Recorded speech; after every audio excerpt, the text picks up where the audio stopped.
All right, well, good evening, everyone, and welcome back inside the Macon Centreplex for Game 2 of the 2019-20 season. Your Macon Mayhem squaring off against the back-to-back President's Cup champion Huntsville Havoc this evening, hoping to redeem themselves after a disappointing overtime defeat last night. My name is Alex Von Coydel. Thanks so much for joining us, everyone. Well, yesterday was a strange one, that's for sure. The Mayhem, without a doubt, could have scored a lot more than the 2 goals they ended up with yesterday. The Fayetteville marksman netminder Danny Taroni had a sensational game from start to finish. He stopped 39 of the 41 shots he faced, but still, I think the Mayhem would have liked to have a few of those scoring chances back. Ultimately, they fell by a 3-2 score in overtime. Travis Jake scored the game winner, had a 3-point night. Huntsville also played yesterday. They were in Birmingham. It would be the opposite result for them. They won 3-2 in overtime, courtesy of a Nolan Kaiser power play goal. Some misfortune on Birmingham's end for sure. They ended up being penalized in the last second of regulation time. The puck was cleared out of play, resulting in a delay of game penalty in the final second of regulation. Then the game went to overtime, and the Havoc had a 4-on-3 power play.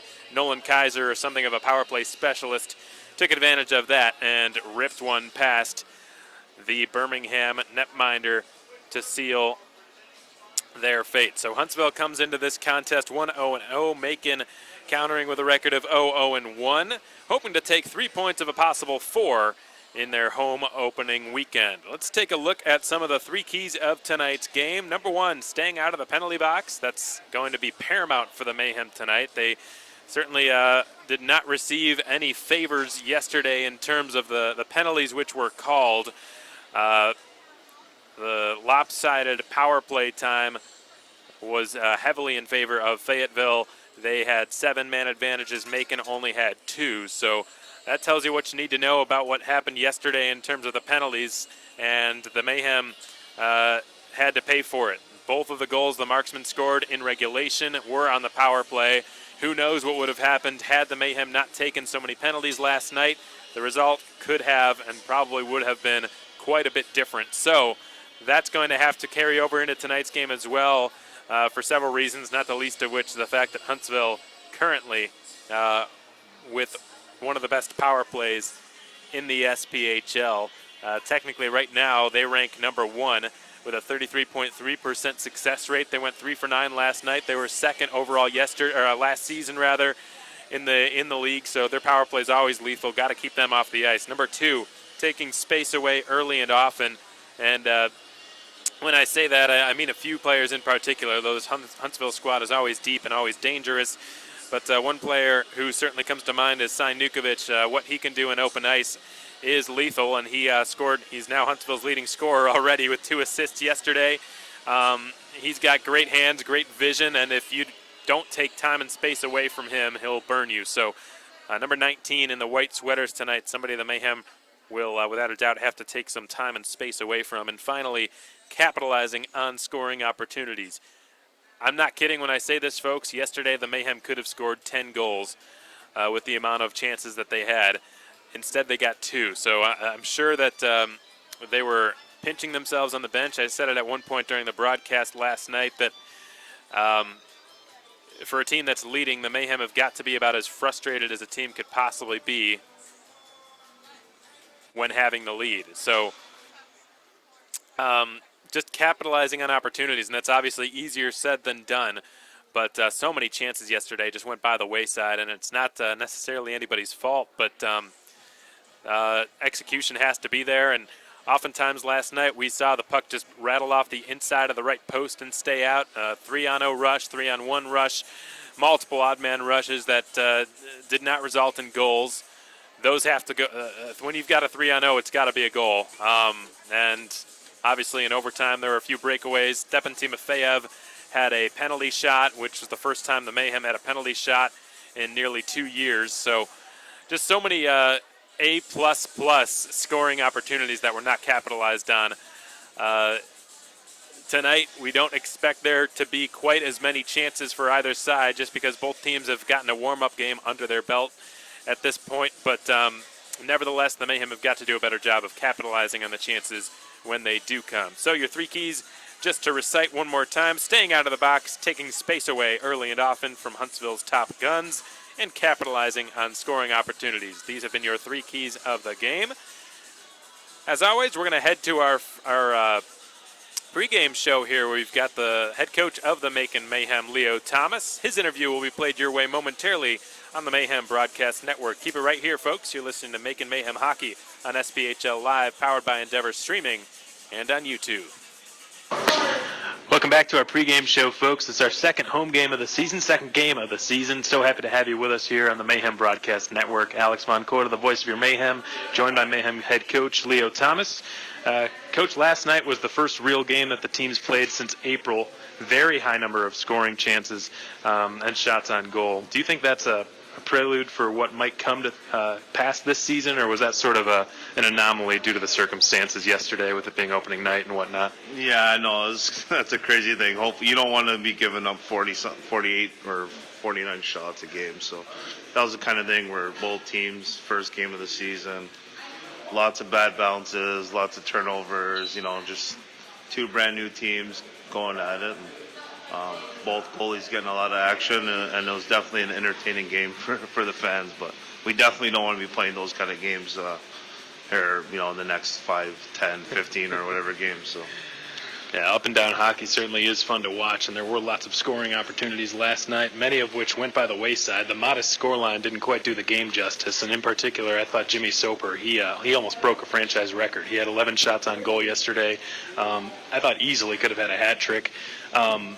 His attitude on the bench last night, was it more frustration that the shots weren't going in, or was it more, okay, I'm obviously doing something right, I'm getting chances left and right here, I just got to keep at it? Yeah, I try to tell him that too. Anytime you're getting that many shots on net, you're playing a good game. You're around the net, you're working hard. So Soper's just that kind of guy who's, he's high energy 24/7. So he's a guy that's always on the bench, getting guys going and riled up. So. Yeah, and Coach, the team looked extremely physical to me last night. I thought a few guys in particular, Marcus Ortiz and Caleb Cameron and others, all really brought it in terms of the physicality yesterday. Do you think this year's team will be more physical than last year? Yeah, I think a lot of that had to do with, again, it being opening night, and guys their juices are gone and they're excited to play a game. But we do have a bunch of physical guys, so that's definitely going to be a part of our game where we're not going to have too many guys swinging off checks this year. And, that's a good thing. You want to play these teams hard and have those guys willing to go in the dirty areas and stuff like that. So, but yeah, we definitely do have a bit more, I would say, this year than last year for sure. And they certainly put that on display yesterday. That was just one of the many elements of the game that made it really exciting to watch and to broadcast as well. Now, Coach, when you look at Huntsville, you guys know what to expect by now, but do you and your team kind of get sick and tired of seeing pretty much the same core of 7-8 guys that they've had for years and knowing full well what that means? Well, they're doing something right, so you definitely want to try to keep your core when you're a team of that caliber and you're winning championships. You definitely want to keep those guys together, but for us, it's whatever team we're playing. You are going to get sick of them, or you want to beat them all over the ice. So we don't really look at that core or being sick of them. We just got to do what we got to do and play our game, and hopefully take it to them every time we play them. So, Coach, last question for you. It's going to be a non-hockey related question. Tonight is Zombieland night. That's the theme. The first movie was filmed in Marcus Ortiz's hometown of Garland, Texas. This new movie, which was released yesterday, was filmed here in Macon. Have you ever seen the movie, and if not, do you plan to do so? I have not seen that movie. I did not know it was shot here in Macon, so learned something new, but I'll definitely check it out. Now that I know that it's been shot in Macon, I'll definitely check it out.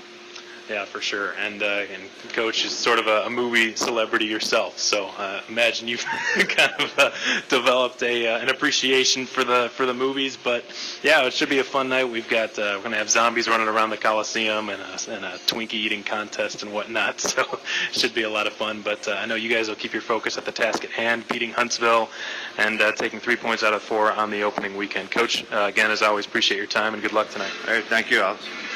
That's Leo Thomas, the Mayhem head coach. This has been your pregame show. We'll be back with starting lineups and more in just a few moments. Keep it right here, folks.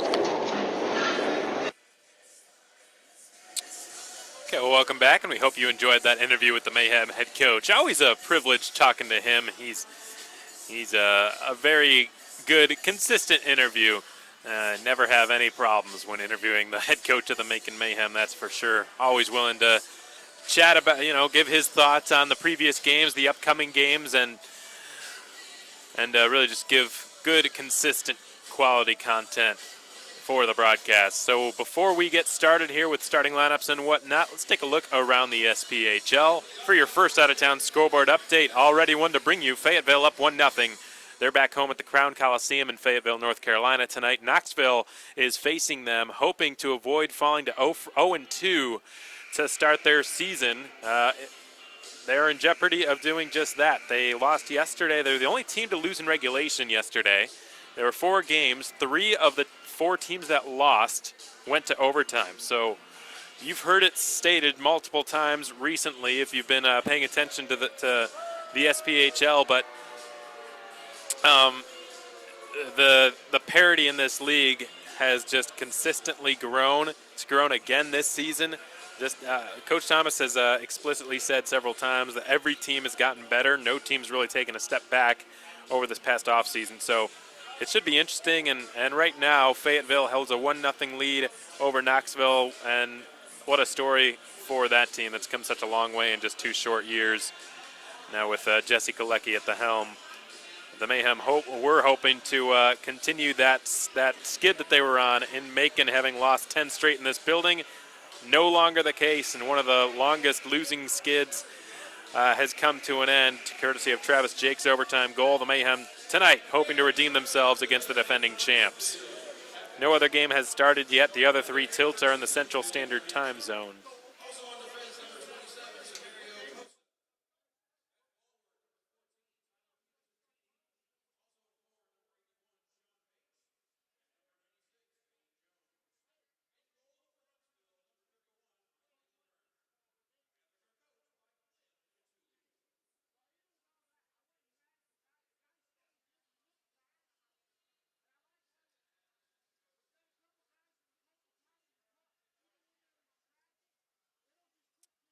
So Huntsville's starting lineup was just announced here at the Macon Centreplex. They're going with Mike Delaverne in goal, who was sort of a last-minute switch. I was sort of led to believe that Max Millisek would be a back-to-back starter. Not the case, so a late curveball thrown by Glenn DeTulio and the Huntsville Havoc, or perhaps that was their plan all along. But Mike Delaverne will get the start between the pipes tonight, and Phil Johansson and Severio Posa on defense.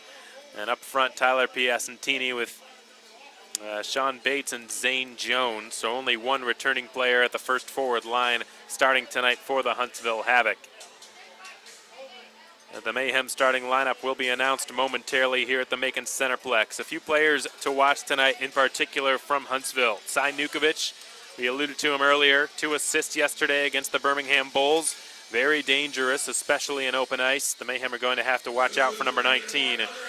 Rob Derar has had a goal and 7 shots, tied Nukovic for the team lead last night in that department. Somebody who's always dangerous. He's got a hard one-timer and loves to release it. He's going to be someone the Mayhem will have to keep a close eye on this evening as well. And finally, Nolan Kaiser, our 3rd player to watch from Huntsville's side. Somebody else with a really hard shot, lethal on the power play. These have been your players to watch from Huntsville. Taking a look at who's been hot for Macon lately. Josh Kuzno scored a goal in his debut last night. Jimmy Soper, 11 shots on net, nearly tied a franchise record. And Marcus Ortiz, who had a goal and several big hits yesterday.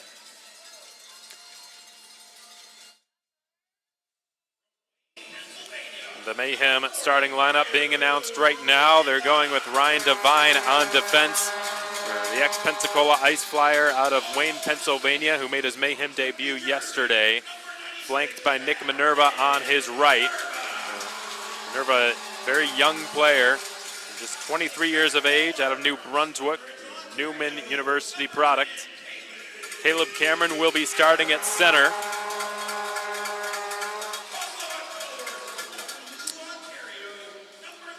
And his fellow Ontario native Jimmy Soper will be on his left flank to start tonight's game. Cameron nearly set up Soper for a tap-in goal yesterday, but a brilliant save by Danny Taroni nullified that opportunity. Marcus Ortiz, the right winger out of Garland, Texas, getting the nod to start at right wing. What a night he had yesterday. Was all over the place. Really brought the physical nature of his game to the forefront. Kevin Etma, the ex-Adrian College star, going to be tending the pipes tonight for Leo Thomas and the Mayhem. Rock solid in net yesterday. Kevin Etma last night, stopping 45 of the 48 shots he faced, good for a .938 save percentage, and the Mayhem would be thrilled if that is the save percentage he ends up with this season. Max Milasek, who was expected to be his counterpart this evening, actually has the exact same save percentage as Etma does right now at .938. But Milasek will not be in between the pipes. Instead, it will be Mike Delaverne will be in net for Huntsville, the former Macon Mayhem goaltender. The national anthem will be next. Keep it right here, folks.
So we are just about ready to roll here at the Macon Centreplex for Game 2 of the 2019-20 season.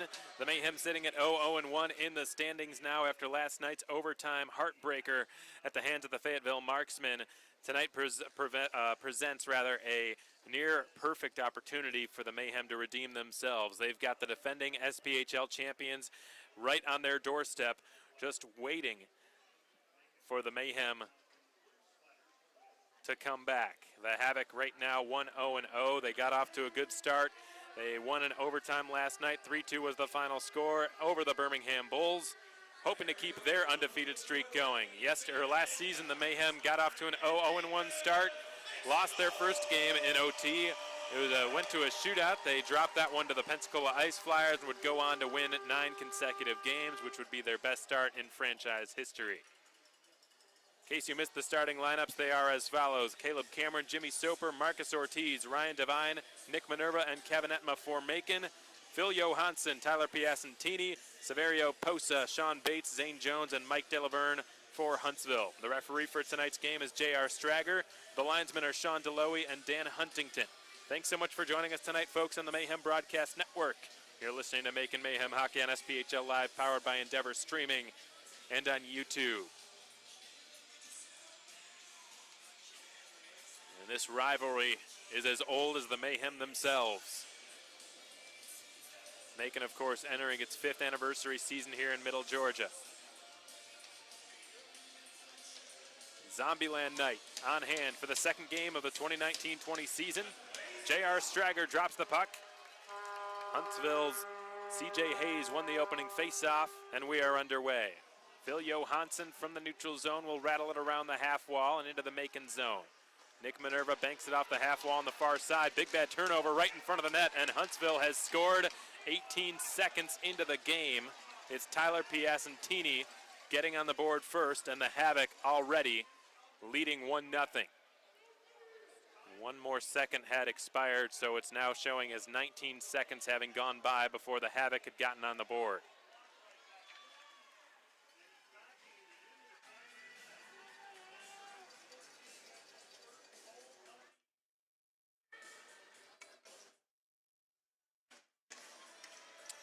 Not the start the Mayhem were looking for. Stephen Pirog's line is out there. Alec Brandrup from the red line will rattle it around the boards, and out to the far half wall it goes. Chance Braid will put it behind the net, and Sharkey leaves it there. Derar's got it. Pirog sends it around, and it's whacked at by Sumalides, and Urban will jostle it out to the neutral zone. Darius Davidson trying to slip through. He has it in the left circle, and is stick checked by Brandrup. Davidson goes down.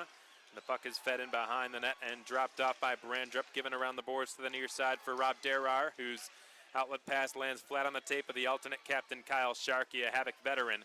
Will carry it into the left corner now and is met by Stephen Pirog on the far side. Pirog wedges the puck free and takes a whack at it. It slides up in the direction of Davidson, who hacks it out to the red line. Sumalides puts the pressure on Derar, who dropped it back to Alec Brandrup. Puck's been chipped into the Macon zone, and Jarrett Cupp is back to fetch it. He absorbs a hit from Scott Trask on the forecheck.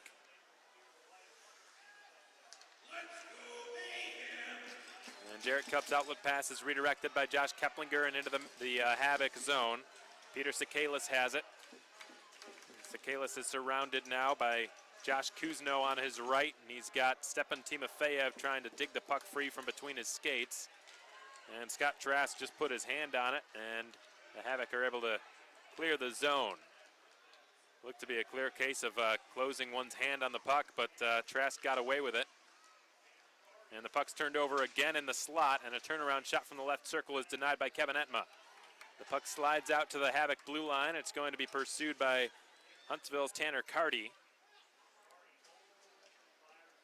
He's fired it down the length of the ice. It went over a Havoc stick in the neutral zone, and an icing call is made. That icing has been brought to you by Tropical Smoothie Cafe.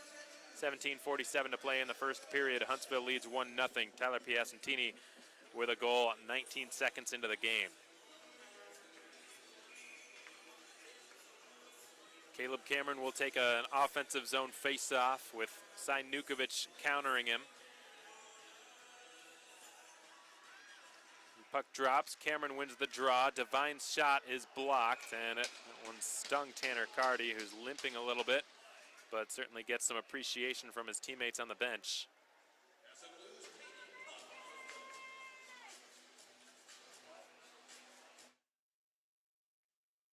Soper and Devine communicating prior to this face-off.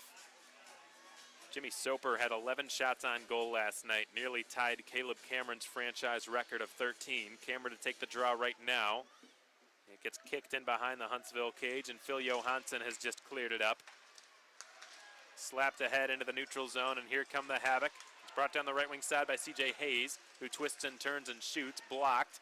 It's rescued and fed back up to the top of the right circle for Posa, whose bid is denied by a block in front of the goal. Now Johansson fires another blocked shot. This time it was Devine doing the honors. And the Havoc will have to regroup. They were on a delayed offside. They're going to have to retreat again as Piacentini had jumped the gun. Nick Minerva's stick flew about 20 feet backwards. It's now in behind the goal line, played by a high stick, and the whistle blows. Now that was C.J. Hayes blocking the clearing attempt with a high stick. So nearly 3 minutes have passed. The Havoc leading by a score of 1-0. A 19-second goal scored by Tyler Piacentini to really silence the crowd right off the bat. Neutral zone face-off to take place right in front of the Mayhem bench. Stephen Pirog against will be Rob Derar taking the draw.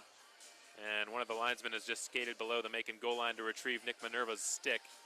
That was knocked out of his hands and all the way back into the corner. The puck drops. The Havoc win the draw, and it's been cleared around the end wall by Alec Brandrup, turned towards the net, redirected wide from the far half wall. And now it's left off by Oleg Kalaman and wheeled around to Stathis Soumilidis. Kalaman, the 6'3", 222-pound Russian, a native of Vorkuta, Russia, making his Mayhem debut this evening. He played in the preseason game. Pretty mobile for a big player. Zach Urban's clearing attempt is whacked down by a mid-height stick, and Davidson receives it in the slot and fires. Mike DeLaverne was able to track that one all the way through. Davidson attempted to go glove side, and DeLaverne was able to make that look routine. Darius Davidson made his professional debut yesterday. Started alongside Stephen Pirog and Stathis Soumilidis, so really right from the get-go, he was playing top-line minutes, number 27 in the Navy sweaters. By the way, folks, the Mayhem will be wearing these Navy jerseys all season on home ice. They will be wearing their road whites, I guess we'll call them now, when they're away from home. Last season they switched mid-season. Not going to be the case this year. Jarrett Cupp angles it off the corner boards. It bounces right into Mike DeLaverne's crease. He will hang on to it and take a whistle.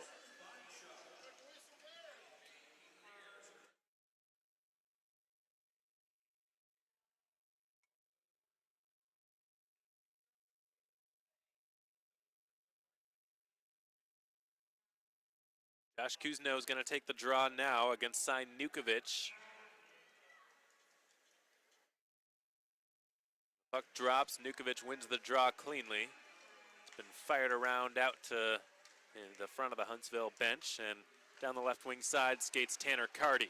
He's dispossessed of it, and here comes Sean Lynch down the left wing. He will pop it into the corner and go in after it himself to fight for possession with Josh Kuzno helping him.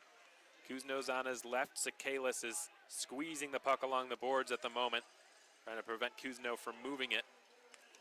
And a 5-player scrap takes place. Sain Nukovic just digs it out and will begin to rush out with it. The scrum continued several seconds afterward. Nukovic's pass didn't work out, but Kaiser gets a chance in the left circle and fires. It gets blocked. Entma has to come up big with a pad save, and he locates the rebound and hangs on to it. 4.5 minutes have gone by. 1-0 the score in favor of Huntsville. Tyler Piacentini with his first goal and first point on the season.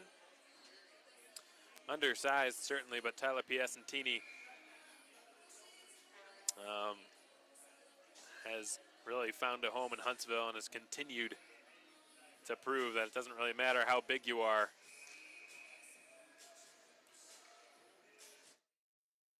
He's a successful hockey player at the professional level.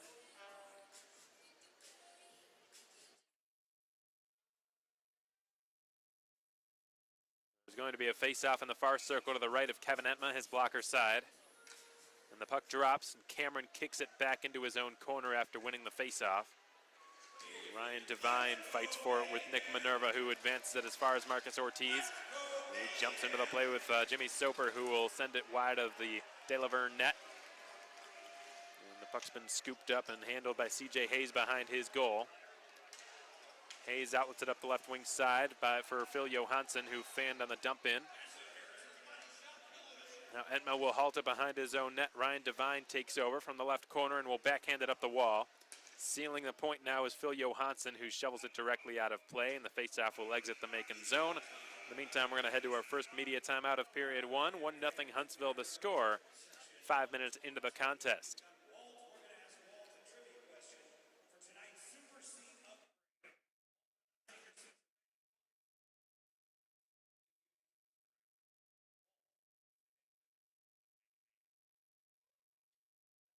Fayetteville Marksmen still with a 1-0 lead 3 minutes into the second period. In the other games, Pensacola hosting Roanoke, that has not yet begun. Evansville hosting Birmingham. Peoria hosting the Quad City Storm. That will be the debut, or the opening game, I should say, for both of those teams this season. Quad City making its inaugural season appearance last year. Did not qualify for the playoffs, but they had to face, in their defense, they had to face Peoria however many times they did. Not an easy schedule for them. Peoria ended up winning the Coffee Trophy for the best regular season record, but had a disappointing first-round playoff exit at the hands of the Roanoke Rail Yard Dogs. Zach Urban's got control of the puck behind his own net, and fakes left, goes right, gets it away from Kyle Sharkey. Darius Davidson is sized up by Condon.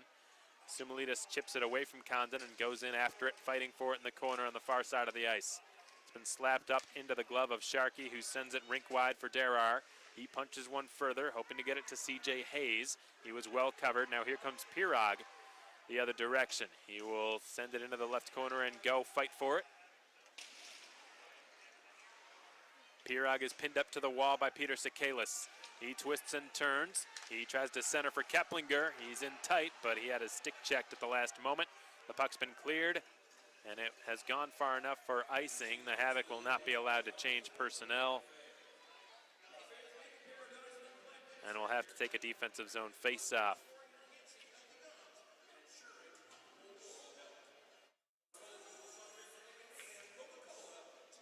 C.J. Hayes milking as much time as he possibly can. He is now attempting to complete an illegal line change. The linesman not letting them have it. No, he is. That linesman just got hoodwinked by C.J. Hayes. Got to tip your cap to him, I guess.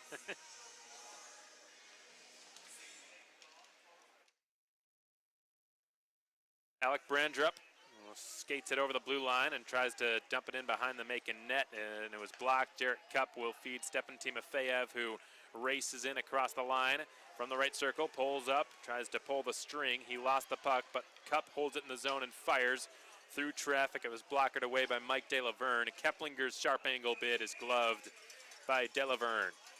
That puck looked like it was sailing over the net, but DeLaverne decided to just snag it and hang on to it. 13:39 to go in the first. 1-0 Huntsville, your score. Josh Kuzno, the first player to score a goal this season for Macon, is going to take an offensive zone faceoff. He is beaten to it by Sinukovic, his fellow veteran, both of whom have been in the league for several years.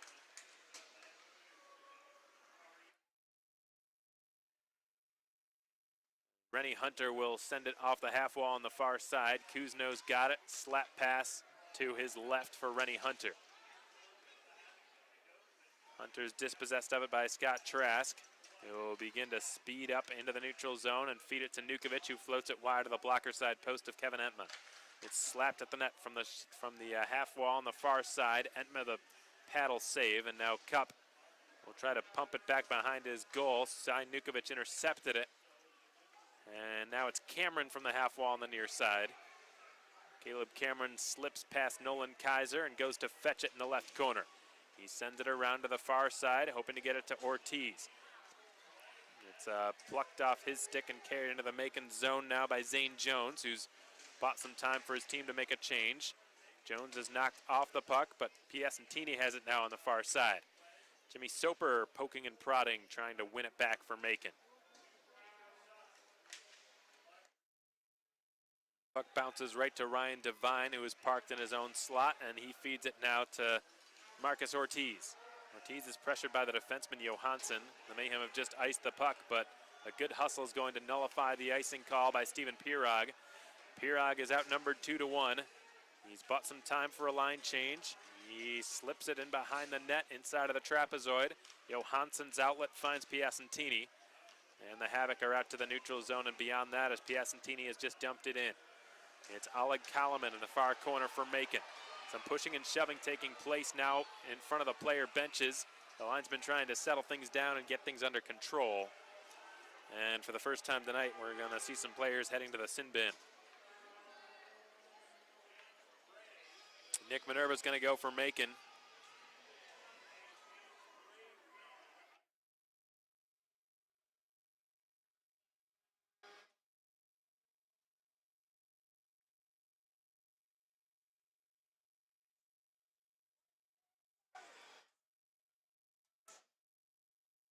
Haven't seen anyone skate to the All-State bonding penalty box yet. Well, it looks like Chance Braid is being forced to do so. So there will be no power play coming to Huntsville, which is good news for the Mayhem, and they can breathe a sigh of relief.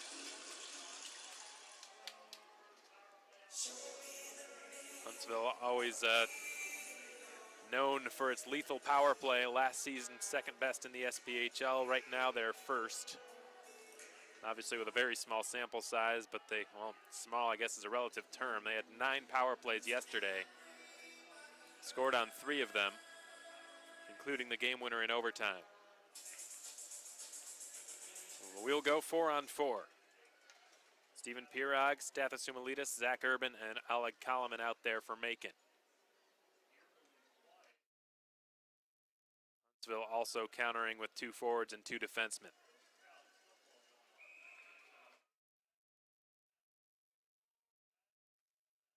Derar able to best Pirog in the faceoff dot.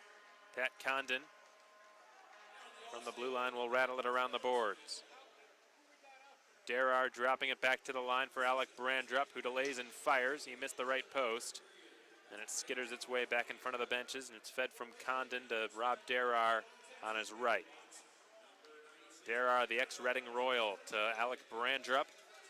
Outer hash marks now on the near side of the ice. He couldn't deliver it back low for Derar, and Sumilidis gets control of it. And he shovels it over the stick of Pirog, who will decide to go to the Macon bench. 3/4 of a line change has just been completed for Macon. Sumilidis, the last player out there yet to do it. He has just done it. Sharkey driving wide on Jarrett Cupp. He sends it at the net. Entma down with the butterfly save. And now Jarrett Cupp takes over from behind his own net. We're approaching the halfway point of period 1. And we're nearly halfway through this power play, or rather this 4-on-4, I should say. Darius Davidson dumps it in, but takes a hit. Sikalis takes over for the Havoc. And he flies a nice pass right on the tape. Here's a shot. Stick save by Kevin Entma. C.J. Hayes storming into the... It was C.J. Hayes. Great pass fed to him by Peter Sikalis. And now Rennie Hunter's got it on the breakout. He will feed it up to Darius Davidson, who takes a spill. Gets it as far as Rennie Hunter, who clears it into the Havoc zone. Peter Sikalis takes over from there. Sikalis begins the rush into the Macon end, and he will slap it off the near side boards, or rather half boards, and sustain a check from Ryan Devine. Caleb Cameron drops it back. Urban looked like took a high stick, but he keeps playing. He drives Rob Derar into the end wall. The Mayhem take the puck over in the offensive zone. Urban receives the pass near the left half wall. He loses possession behind the Huntsville net. And it's played along the half boards on the far side. Given back to Peter Sikalis. He's passed pinballs around, and it's played by Zane Jones. He will motor down the left wing side. Hangs on to it. That's Chance Braid, I beg your pardon. He just got out of the penalty box for Huntsville. Johansson's long wrist shot from the right point is stopped by Entma. A lot of traffic in front of him, but he made the save regardless. At our next whistle, we'll have our second media timeout of this game. Stephen Pirog drops it into Huntsville territory and scraps away with Scott Trask for possession.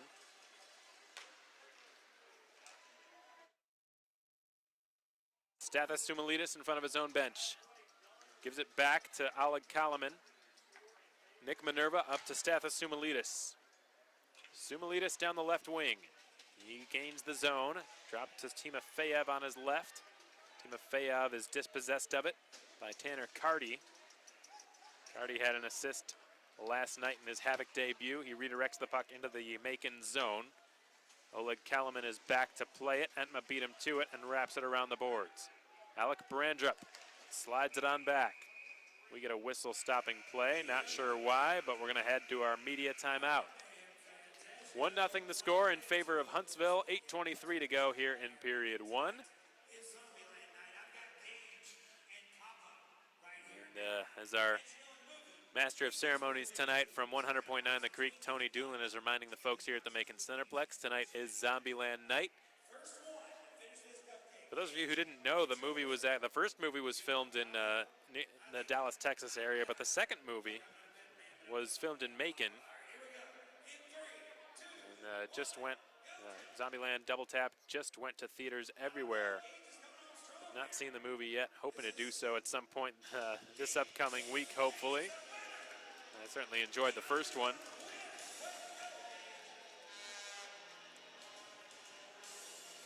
One nothing Fayetteville, the score out at the Crown Coliseum tonight.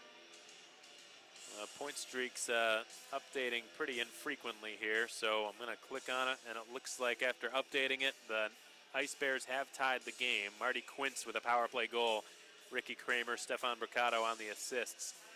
So a 1-1 score halfway through regulation up in Fayetteville tonight. So the Mayhem are going to the power play. Zach Urban with a shot, saved. Davidson on the rebound, hammers his one-timer wide of the left post. So that's what caused the whistle earlier. Too many men in the ice, a bench minor, and now a side of the net pass. Davidson put it back door. It's fired towards the net again. Davidson had it go between his skates. He recovers it, left half wall.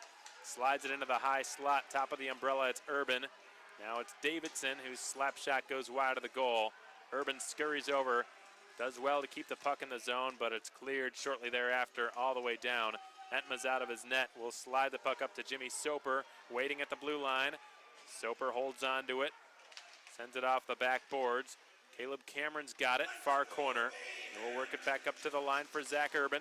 Back to Cameron again. The alternate captain twists and turns and loses possession of the puck, which has just been cleared all the way down.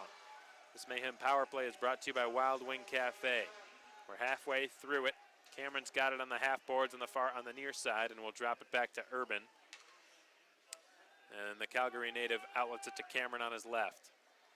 Caleb Cameron, rink-wide pass to Pirog. He will fly down the right side. He's slammed into the corner boards by Pat Condon. Puck works its way into the slot. Sinukovic is there, and will skate it back the other way, short-handed. Swivels in over the Macon blue line. And now Stathis Sumalides will work it ahead for Stepan Timofeyev, who fires from the slot. Kicking out the pad was Mike DeLaverne, making the stop on the Russian rookie. 17 seconds on this Wild Wing Cafe power play. Minerva takes over behind his own net. Nick Minerva, long pass outside of the reach of Sumalides, who was offside. And Sumalides not happy because Mike DeLaverne covered the puck, but the linesman saying he was offside, so the whistle blows.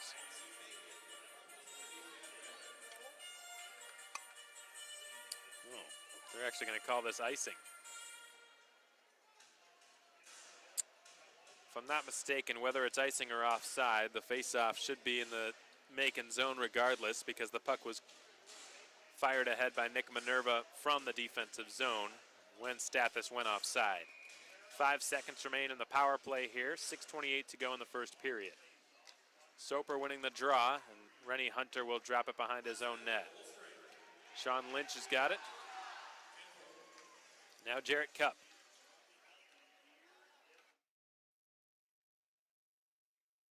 Ortiz up to Soper. Starts to accelerate and across the Huntsville blue line. Will fire. It goes off the glove of Mike DeLaverne. Good hard shot by Soper. The Havoc 1-for-1 on the PK tonight as it's brought forth by C.J. Hayes, who turns it over to Jimmy Soper on the back check. Soper knocks the puck free, and it's Rennie Hunter putting it behind his own goal for Jarrett Cupp. Hunter again, right side. Fires it ahead, bounces over the stick of Kuzno. This will be icing against Macon. We're approaching the three-quarter mark of period one. 1-0 the score. The score clock still shows a minute 29 of power play time for Macon, which is no longer the case.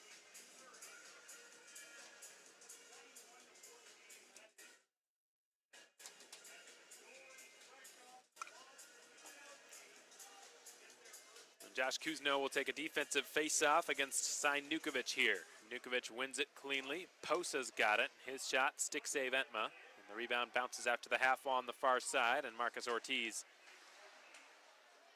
is met by Johansson. Johansson from the left half boards will deposit it in behind the net. Rennie Hunter slides it up to Kuzno. Kuzno's pass finds Marcus Ortiz, who will flutter it on goal, and DeLaverne will hang on to it, and another whistle stops play.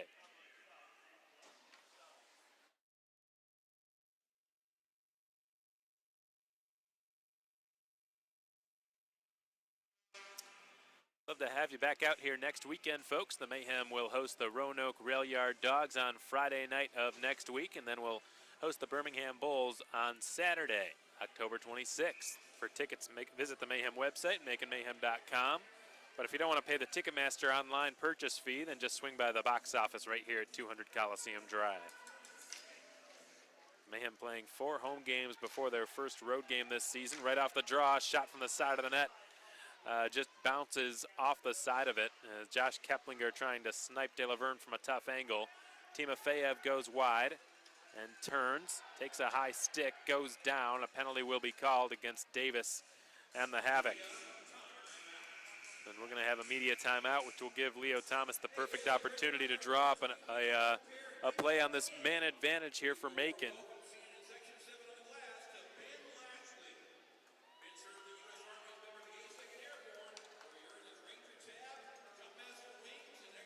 Sean Bates skating to the sin bin. He's going to have a seat. The Mayhem will go to their second power play of this game.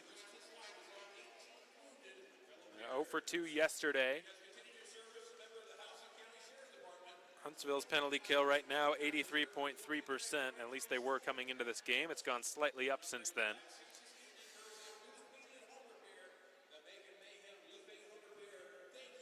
Last season it was interesting. The Havoc penalty kill really struggled at the beginning of the year and was not only struggled but was at or near the bottom of the SPHL for a good long while at the beginning of the season. Eventually, everyone sort of knew that it would have to just pick up, regress back to the Huntsville mean, so to speak. And it did eventually. And by the end of the year, it was pretty solid. But for the first half of the season, it was in the low 70s. It was simply remarkable. They really just picked it up in the second half.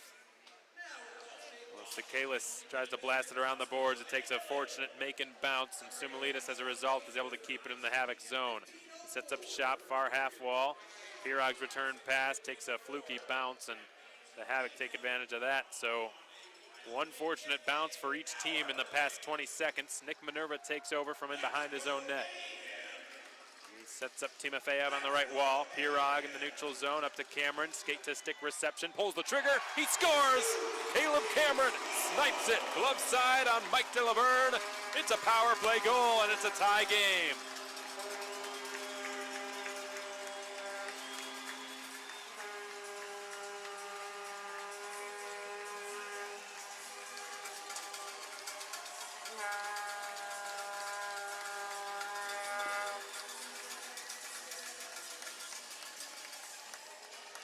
There's Caleb Cameron's first point in the 2019-20 season. Could have had several yesterday. Fed Jimmy Soper a backdoor pass, which looked like it would be a tap-in goal against Danny Taroni, but he just slammed the door shut with a left pad save. Stephen Pirog will get an assist. I believe there will be a second assist. Most power play goals do have 2 secondary assists, or 2 assists rather.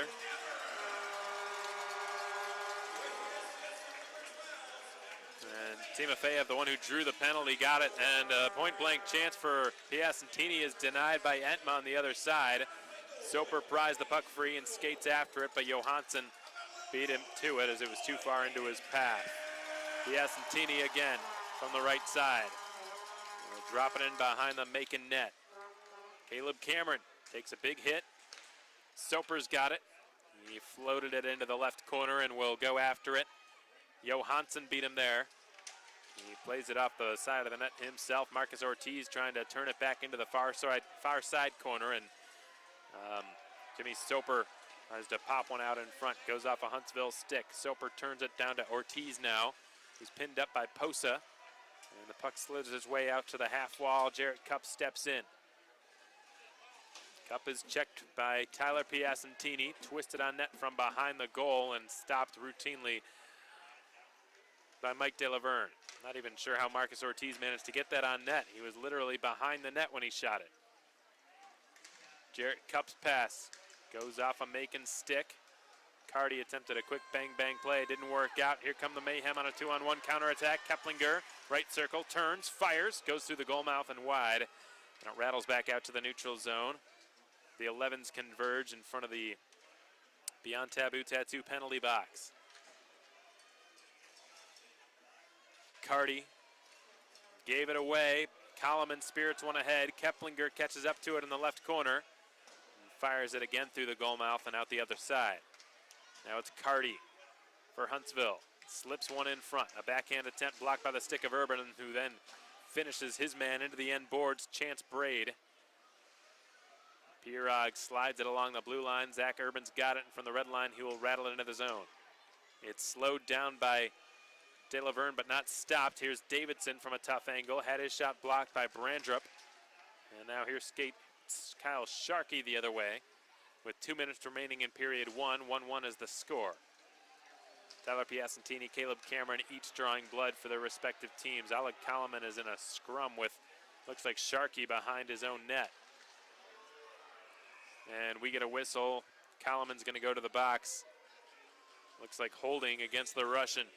And he is really letting Sharkey have it.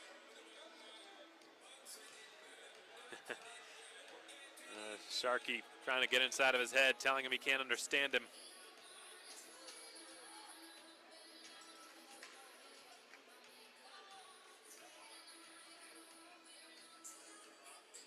So unless the Havoc score on this power play, the Mayhem will be shorthanded for the remainder of the period.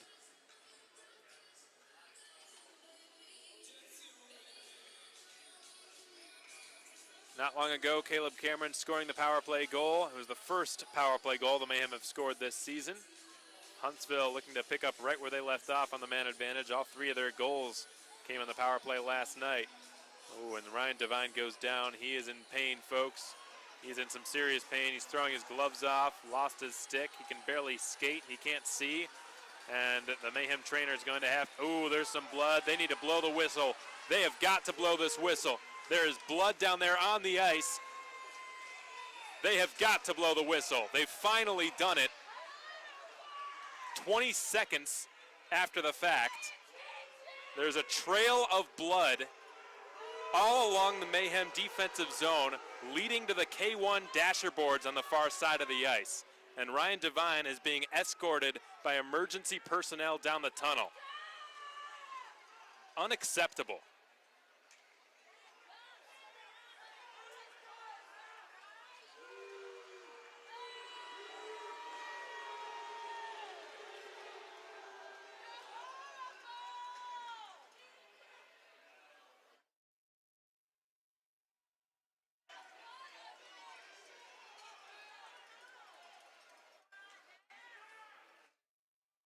And this game is going to be delayed, folks. They're going to have to get that blood off the ice. There's a trail of it.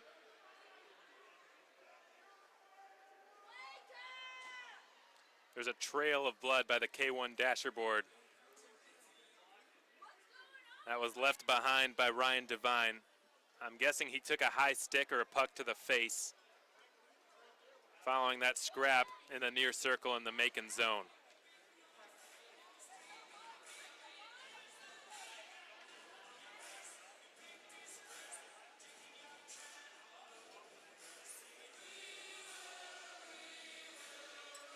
It was obvious that Devine was in discomfort. He went down, didn't get back up. The puck had been cleared, and he was just struggling to get off the ice.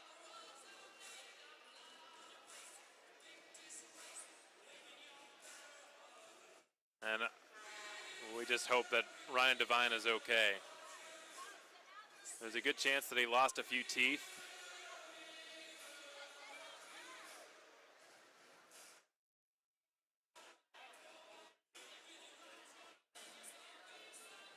His chin or lip might have been split open. We're not sure. As soon as we have word of what happened, we'll be sure to let you folks know.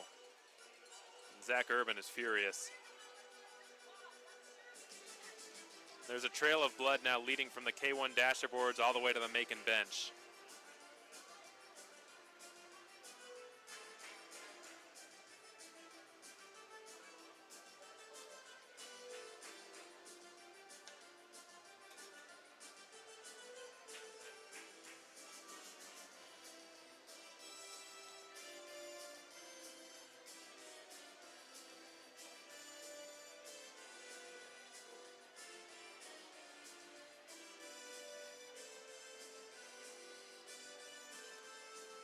So one of the linesmen sort of scraping it off the ice, and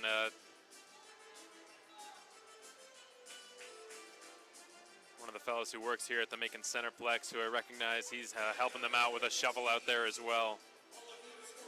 An ugly scene. You can see drops of blood leading all the way back.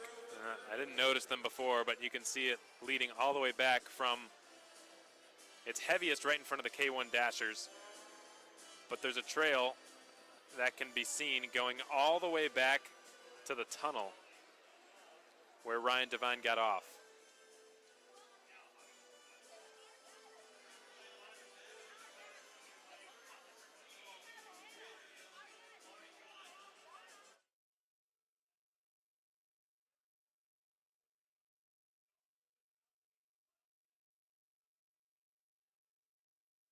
.124 the amount of time remaining here in period one. 1-1 is the score. Piacentini and Cameron with the goals in that order. And we've just got a really ugly scene on our hands here at the Macon Centreplex.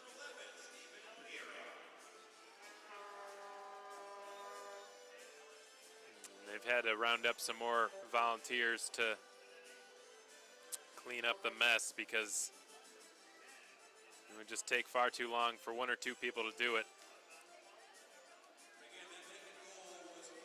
And obviously, whatever happened, it was missed by J.R. Strager. And he's skating over to Leo Thomas and explaining the situation now as well as he can. It doesn't bother me that there was no penalty. I don't exactly know what happened. It could have been a puck or it could have been a stick. What bothers me is how long play continued when Ryan Devine was bleeding out of his face.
So there's going to be a face-off coming up in the defensive zone for the Mayhem. They've gotten what mess they could cleaned up, but you could still see some droplets of blood scattered from between the K1 Dasher and near the Ortho Georgia Dasher board on the opposite side of the ice. So really just a messy situation, and all we can do is hope for the best for Ryan Devine. I would not expect him to return to this game. Without a doubt, is going to need some stitches.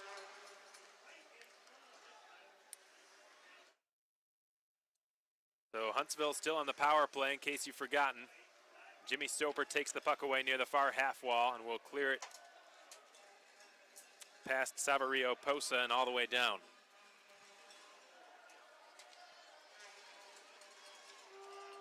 Saverio Posa gets rid of it onto the tape for Zane Jones, who tries to slip one in front for Piacentini, who's been all over the front of the net this night, so far tonight for Huntsville.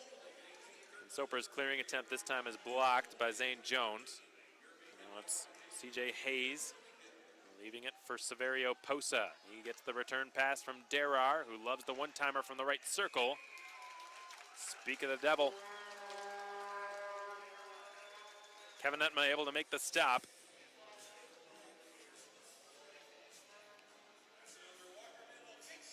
.1 seconds remain in the first period. 1-1 the score. 50 seconds remain on this Mayhem penalty kill, brought to you by J&J's Heating and Air.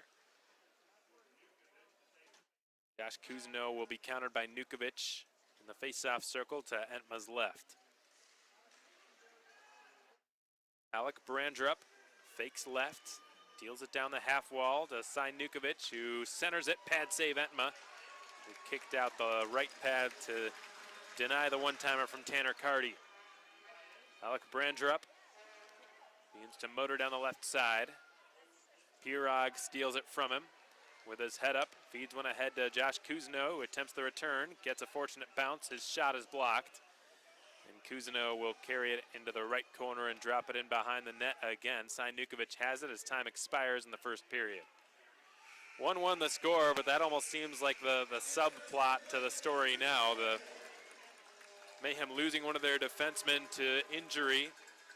It was Ryan Devine who, in a battle for possession in the near corner of the Mayhem zone, either the puck flew up and hit him in the face or a stick did, but something in his face was cut open and there was blood, a trail of it, leading from the near circle of the Macon zone out to the K1 dashboard. He was disoriented. He couldn't really see, let alone skate. And for an inexcusable amount of time, play continued. Eventually, the whistle blew, and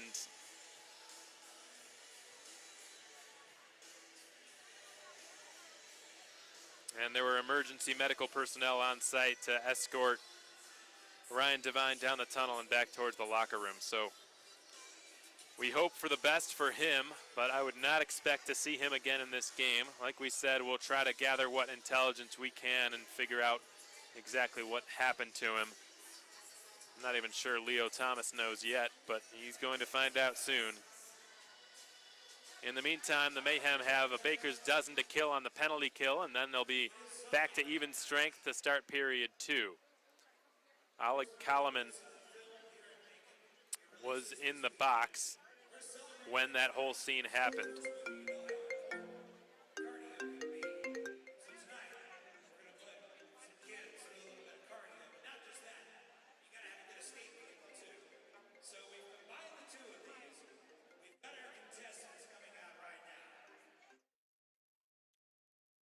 To our YouTube audience, you'll have to excuse me for a second, folks. Our SPHL live feed was just cut and it's gone down, so we're going to try to get it back up and running. In the meantime, please enjoy this interview, which we'll play back for you in a moment.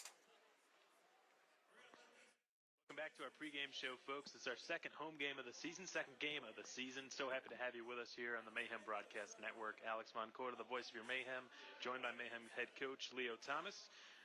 Coach, last night was the first real game that the teams played since April. Very high number of scoring chances and shots on goal. Do you think that's a prelude for what might come to pass this season, or was that sort of an anomaly due to the circumstances yesterday with it being opening night and whatnot? Yeah, I know. That's a crazy thing. You don't want to be giving up 48 or 49 shots a game. So that was the kind of thing where both teams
All right, everyone. Well, we are back online. Apologize about that. Had to get the stream fixed on SPHL Live with Endeavor streaming. I'm not sure exactly what caused that issue, but the video was out, the audio was out, and we had to get that resolved. So I was just on the phone with them, getting that taken care of. Looks like that's back for the time being. We'll keep our fingers crossed. That's a paid service, so unfortunately that does take precedence over the YouTube stream, which we love to provide, but sometimes when things like this happen, we have no choice but to deal with them. So we're back online there. All is well. We're about halfway through the first intermission here at the Macon Centreplex. 1-1 the score. Caleb Cameron answering the call after falling behind in the first 19 seconds of this game. The Mayhem conceded a goal to Tyler Piacentini, who gave the Huntsville Havoc exactly what they wanted coming into this building, which, from what I've been told by pretty much any player who has come here, it's a very difficult building to play in. And recently, before the period ended, there was an incident regarding Ryan Devine, who went down and, from what my sources tell me, split his lip open. And I've had that exact same thing happen to me before, folks. And if I'm being completely honest, it wasn't really the pain that was the hardest part of it, because there really wasn't that much pain. It's sort of, when it happened to me and I face planted on the ice, there wasn't much pain there at all. In fact, most of the nerves in and around my mouth were dead. And my upper lip was split open, had to be rushed to the hospital, and had 9 stitches in my upper lip. I can still feel whatever that is that they did up there, I can still feel it. Several years later. And I'm not sure all the stitches entirely dissolved, because there's still, if you feel in the inside part of my lip, you can still feel a little bump. So hopefully what happened to Ryan Devine is not more serious than that, and not more severe than that, because he's somebody who Leo Thomas was very excited to have join the team. He played in Pensacola last season. Big, reliable defenseman. Played a solid game last night. And it was just really unfortunate what happened to him, and the play continued for far too long afterward. It was hard for him to get off the ice. He can barely see, much less skate. But that's the latest update on him. I'm doubtful that he'll play again, knowing almost exactly the same injury that happened to me several years ago. If it's anything like what happened there, he's going to have to go to the hospital and get his mouth stitched up. So Ryan Devine will be out unless a miracle happens going forward. And for the first 13 seconds of period 2, Oleg Kalaman, making his professional debut tonight, is going to be in the penalty, or his Mayhem debut rather. He's going to be in the penalty box. If the Mayhem can kill off those 13 seconds, they will improve to 1-for-1 on the J&J's heating and air penalty kill. Because we missed so much time, we'll play back this interview from the Mayhem forward, Marcus Ortiz. That's coming your way next to the Mayhem Broadcast Network. Keep it right here, folks. You listen to Macon Mayhem Hockey on SPHL Live and on YouTube. Okay, welcome back, everyone. We're so glad to have you with us for our second game of the season. This is your first intermission report. Alex Von Cota, the voice of your Mayhem. I had the pleasure of being joined by forward Marcus Ortiz, number 14 for your Macon Mayhem. Marcus, first off, appreciate your time here. Thanks for being here. Thanks for having me. So, Marcus, how'd it feel to lace him up in front of this crowd again for the first time in over 6 months? Oh, it was phenomenal. I think right off the bat, being game one, our entire team had, a high emotions, high intensity, and, everybody was fired up for the game. And coming out and hearing the roar of the crowd just during warm-ups alone was very nice, and I think it helped fuel and energize our intensity last night for sure. Without a doubt. It does not take too many people in this building for the atmosphere to be good and for the fans to be loud. And yesterday that was certainly the case. The atmosphere in this building was just sensational, and I could tell up there in the press box that you guys fed off that energy big time in the early going. And Marcus, you had a solid game overall. I thought you threw lots of big hits. You stood up for your teammates a lot. You scored a big goal. How do you feel about playing with this group so far as opposed to last year? Well, it's always nice when you get a fresh start. I mean, I came in late last year, and it's always there's always not an uncomfortability, but it's just kind of it's different. And this year, right off the bat, we have a very experienced group. Um, we have a lot of guys who have played in this league or in the ECHL or the Federal Hockey League. So we have a lot of guys with experience, and we have a good core group. Our room is filled with nothing but experience, nothing but good guys, and from day one we've been really close. And I think last night it you could definitely see it on the ice. We're not afraid to stand up for each other. Everybody's got that switch when the wires touch, and last night it was all about laying it out there for each other and for this team, and it doesn't matter who we play, we just don't like them. Right, that much is clear for sure. And Marcus, you've got a bit of an interesting story because you're from the Dallas area originally, and it's not exactly known as a hockey hotbed, though they have, taken great strides forward, in my opinion, to grow the sport. I was just in the Dallas area for a few years when I was in the North American League, and their U18, U16 programs are really picking up. But how is it exactly in sort of a very heavy football culture that you got into the sport and began playing hockey at a young age? Well, from the time before I could walk, I guess I threw pretty bad tantrums if you ask my mom. But we used to go to the Galleria Mall in Dallas a lot, and for whatever reason, for every reason that makes sense, I hated being at the mall. But the one thing that satisfied me was watching people skate, and so by the time as soon as I could walk, my mom put me in skating lessons, and I went from there. I did everything. I played high school football, and I did all of that, but hockey was one thing that always stuck, and it was one thing that I always seemed to love. And it's just, it's been it's been great. The Dallas hockey culture has definitely picked up. There's actually a couple guys on Huntsville that I played with in Dallas, and there's a lot of guys around the league that I've met in Dallas through the summer. Ryan Devine lives in Dallas, who's on our team now, and we trained with the same guy this summer, just not with each other, but it's a growing hockey hotbed, but nonetheless, I do get that question a lot. How did you not play football and not hockey? Well, it is, and when the Dallas Stars were moved to Dallas when they were the Minnesota North Stars and they moved down to Dallas, one of the biggest ways that they were able to sell the sport to a new market was calling it football on skates. And I don't even know if that does it justice, because hockey is just, I don't know, to me it's so much more fast-paced and more physical and more action-packed, but that's just one man's not-so-humble opinion. So, Marcus, you guys are going to be looking for redemption after last night. The defending champs are in town. Going to try to spoil that effort. Does it add a little bit of fuel to the fire, knowing the opponent that's coming into the building tonight? Oh, well, I think the fact that they hold the title champion, I definitely think that brings a little extra. But to be honest, I think we've taken the mentality, especially after last night, that it doesn't matter who walks in this building. We want to steal 2 points from them. We want to abuse them up and down the ice, and we want to assert our dominance in every game that we're in. So I think tonight that's a big thing for us, is not really paying attention to the fact that they're the reigning champions, but sticking to our game and definitely imposing our will on them. All right, Marcus, I've got one last question for you, and then I'll let you get going. Tonight is Zombieland night. That's the theme of the game. The movie was just released. The second movie was released yesterday.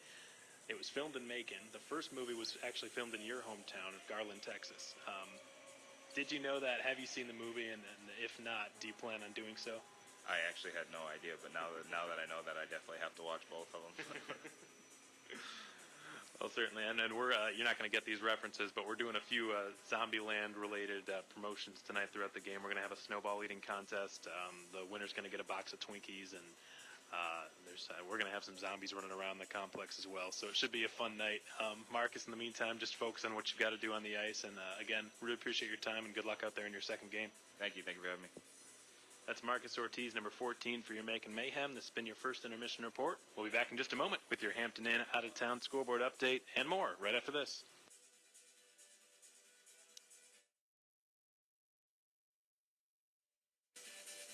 Okay, welcome back, everybody. We hope you enjoyed that interview with Mayhem forward Marcus Ortiz. Had a heck of a game yesterday. Ortiz really getting himself all involved in the play. Had a nice goal on a 3-on-1 rush in which he was joined by Steven Pirog on his left flank and Rather than forcing a pass, which might not have worked out, he decided to just pull the trigger and gave the Mayhem an insurance lead. He was able to snipe one past Danny Taroni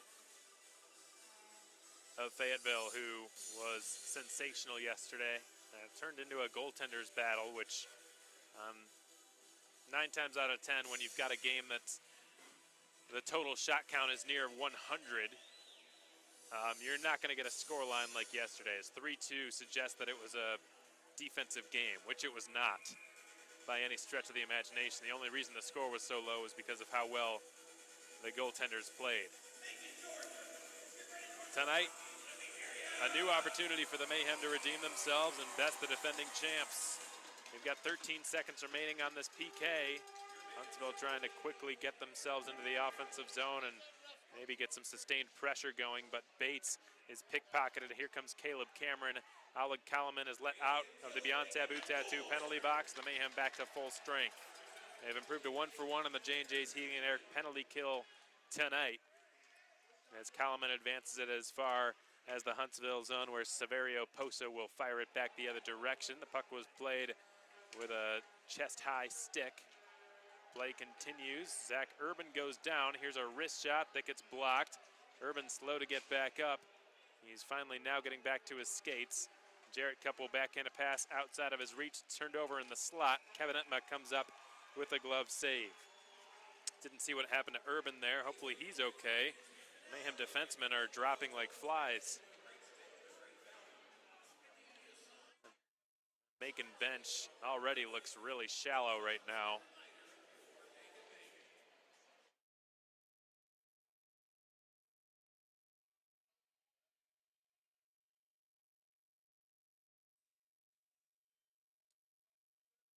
Stephen Pirog's going to take a face-off to the left of Kevin Etma, countered by Cy Nukovic of Huntsville.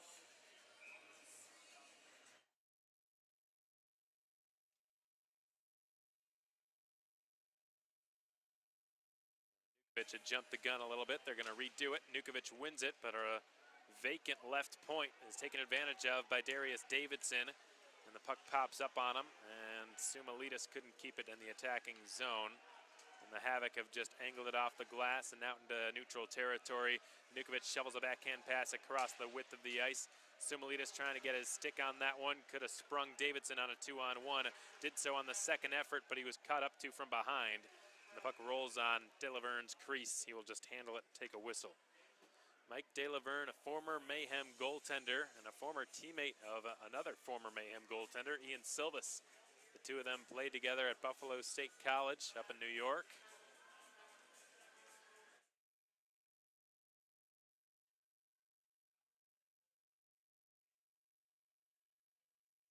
.46 to go in the second period. The Mayhem tied with the Huntsville Havoc, 1-1. The puck bounces back to the line where Minerva will feed Sumalitas along the half wall near the outer hash marks. Good dipsy doodle. He centers it. Blocked shot on Pirog's attempt. Then he backhands it wide of the goal. Davidson's on it. Will drop it to Sumalitas in behind the net, searching, stuffing it towards the net. De Laverne had the post covered and made the save. Kyle Sharkey for Huntsville sends it well outside of the reach of Chance Braid. Entma wheels it around the boards out to the far half wall. Oleg Kalaman flattens Kyle Sharkey, gets back on the puck, and Kalaman's breakout attempt is blocked by Chance Braid. Here's a wrist shot from the slot, blocked by Nick Minerva. Rescued from the left point. Pat Condon puts it behind the net. And the Havoc still keeping the pressure on. Oleg Kalaman loses his helmet. Puck's jostled towards the half boards again. In front of the net, opportunity for Braid. Lost the puck. Good stick check by Minerva. Another shot from the circle. This time it misfires, coming off the stick of Sharkey. Now it's Braid advancing it along. It's fired through the crease out towards the point. Pat Condon will send it down into the left corner. Rennie Hunter's got it. He backhands a pass right to Stephen Pirog, who's near the end of a shift. Won't be able to do too much here, I don't believe, as Davidson sends it off the back of the skates of Keplinger. Pirog will finish it off and just shovel it into the Huntsville zone. 2.5 minutes have expired to start period two. The Mayhem 1-for-1 on the PK, but still tied 1-1 in the score department, as it's been passed back to De Laverne from the Havoc in the neutral zone.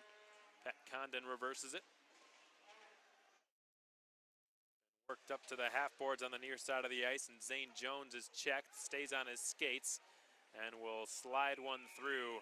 Lots of players on target. Entma made an easy stop with his stick.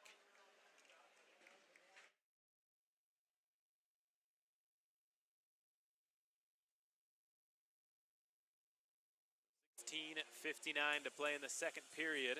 Still a tie game. Every team in the SPHL is playing tonight. Yesterday, the only teams that did not play were Quad City and Peoria, who are beginning their season this evening instead. Last year, the Quad City Storm won. They beat the Rivermen in their first matchup. Didn't do a whole lot of that for the remainder of the season, but in the first game, the Storm actually got the better of the Rivermen, winning their first game as an organization. Been backhanded in behind the net by Saverio Posa, and out with it skates Nolan Kaiser of Huntsville. Check that, it was Phil Johansson, the Mayhem back in control. Long breakout pass finds Josh Kuzno on the right side, who flutters a saucer pass in front of the crease. Timofeyev will now go in behind the goal line to fight for possession. The Havoc have just cleared the zone. Cameron dropping it back to Rennie Hunter. Johansson dumps it into the offensive end. Rennie Hunter's got it behind his own net. Waits for the passing lane to open up, and he missed Caleb Cameron with the pass. Icing is the call against the Mayhem. Good patience by Hunter, right idea, but he just misfired on the execution there. He was trying to feed Caleb Cameron the pass. He waited the right amount of time, but just led him a little bit too much.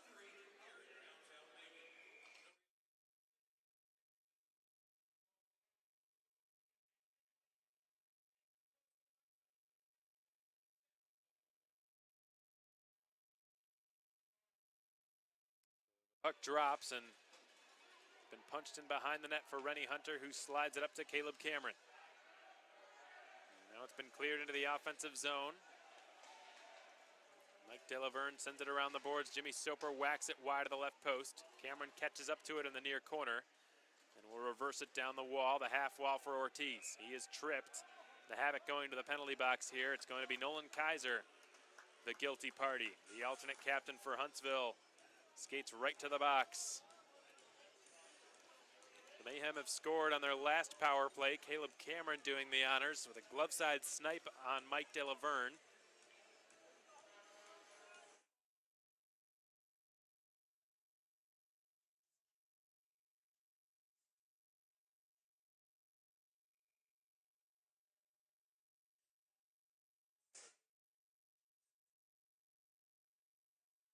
Pirog will take an offensive zone draw. He's got Sumalitas to his right, Timofeyev to his left, and Cameron and Minerva lining up behind him. Minerva, the lone defenseman on this Wild Wing Cafe power play. Timofeyev drives wide down the left wall. He will drop it. Pirog sends it up to the line. Minerva, Pirog, left circle, side of the net for Timofeyev. Sliding it back up to the point for Minerva. Minerva for Cameron. Outer hash marks, right circle. Sumalitas with a mishandle. Excellent keep by Minerva at the line, who taps his stick. Cameron, Sumalitas, Minerva at the blue line again. He walks it and feeds it down to the corner for Timofeyev. Timofeyev skates up to the left half marks, and a long shot from the point by Minerva gets blocked. Cameron behind the net, out to the front from Pirog. Blocked by Mike Delaverne, who got his stick out and covered it up. Good puck movement by the Mayhem on that man advantage.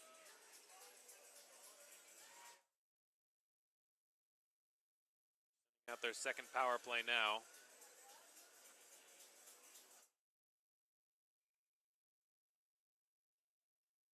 Josh Keplinger, Jimmy Soper, Zach Urban, Darius Davidson at the left point, and then Marcus Ortiz.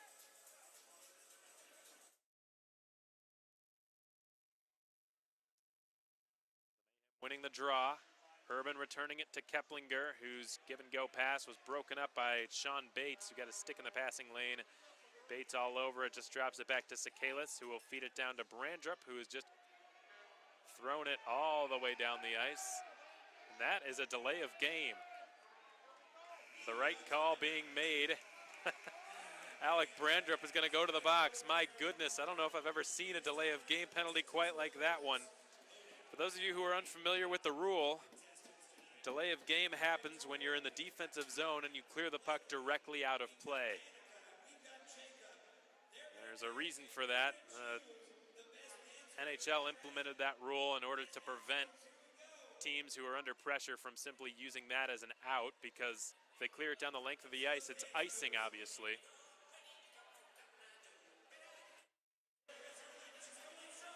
So what a lot of players would start doing is just, when the pressure was on and they had the puck in the defensive zone, they would just shoot it over the glass. Well, eventually the NHL caught on and said, we're not allowing that, so it became a penalty. And it's a pretty controversial penalty. Some folks think it should be the same infraction as icing, which means a defensive zone face-off, and you're not allowed to complete a line change after it. But it's an actual 2-minute minor if you do that.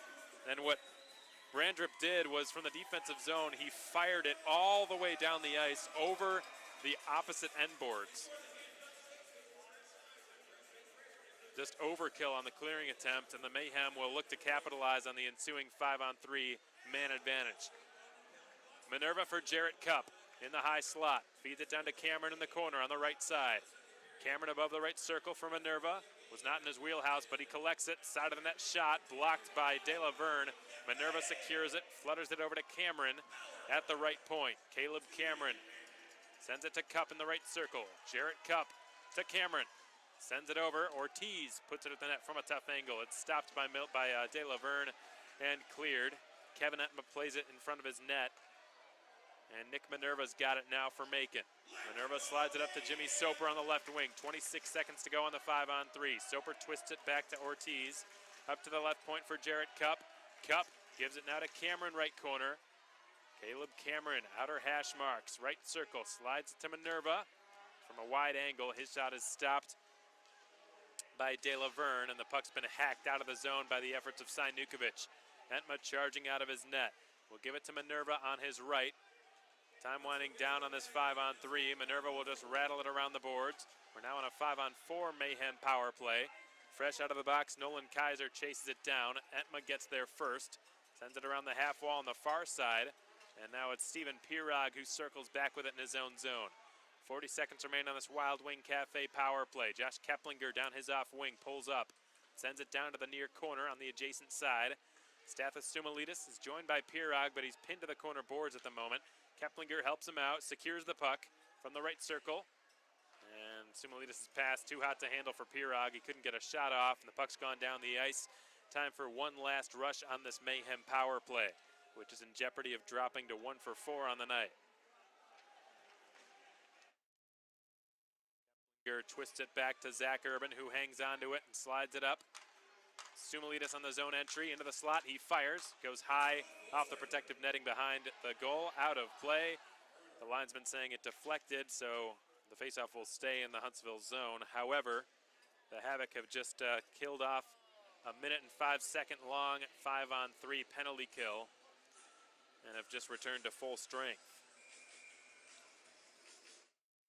Just a mental lapse by Alec Brandrup on that 170-foot clear down the ice. Fortunately for him, it didn't cost his team. 12:49 to go in the second period, 1-1 the score. And the puck drops, Cousineau wins the draw. Urban tees up a shot from the right half wall, but he never pulled the trigger. Sean Lynch will now reverse it to Cousineau. Cousineau's drop pass is intercepted, and here comes Derar on the counterattack. Good stick check by Urban, who got back in time. Then he slams Derar into the turnbuckle on the far side of the ice. Oleg Kaliman is all over the puck. It bounces right into the glove of Sean Lynch, who has just whacked it off a stanchion. Pinballs right into the slot. And the puck is still fluttering around down there. Finally secured by Lynch, who is joined by Davidson on a 2-on-2. Davidson couldn't crisscross into the zone properly. He was dispossessed by Peter Sakalis. The Havoc are back in control now as it's flung out to Derar in front of the Huntsville bench. He pulls up, deposits one into the right corner of the Macon zone. And now here comes Jimmy Soper on the left wing side. He will feed Rennie Hunter back to Soper over the blue line. Had to shovel a pass in front. Hunter gets it back, floats it in behind the net. Soper kicks it to his stick and shovels it over. Davidson is denied point blank by the outstretched pads of Mike De La Verne. What a save by the Huntsville netminder and Darius Davidson. Can't believe he didn't score just then. Jimmy Soper with a brilliant pass across the blue paint. Soper's pass found Davidson right on the doorstep, and the American International College product just couldn't slip it through the 5-hole.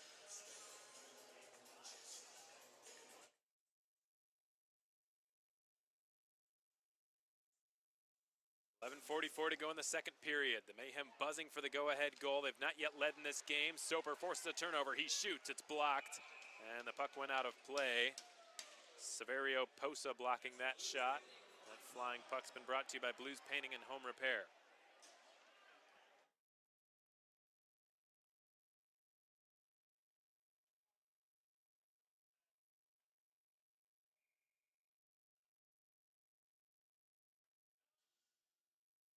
Caleb Cameron lines up for the face-off to the right of Mike De La Verne.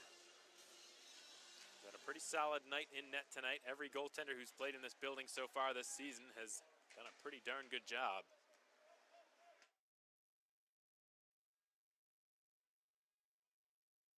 Five-player scrum ensues. The Mayhem win the draw, and a shot from the goal line is denied by Mike De La Verne. It was a good board battle. Marcus Ortiz ended up with it.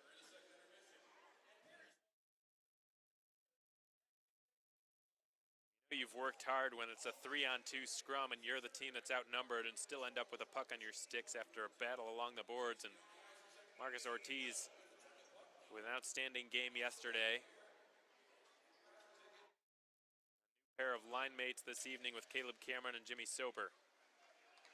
Nolan Kaiser hoists one into the air. Out at center ice, Jarrett Cupp sustains a check. Piacentini's got it, and another penalty is coming up against Huntsville for elbowing. Jarrett Cupp was elbowed, and Caleb Cameron didn't like it. He went over to the culprit responsible for the elbow and got into his face. And Cam's got to be careful here. The Mayhem are going to the power play again. He does not want to do anything to jeopardize that.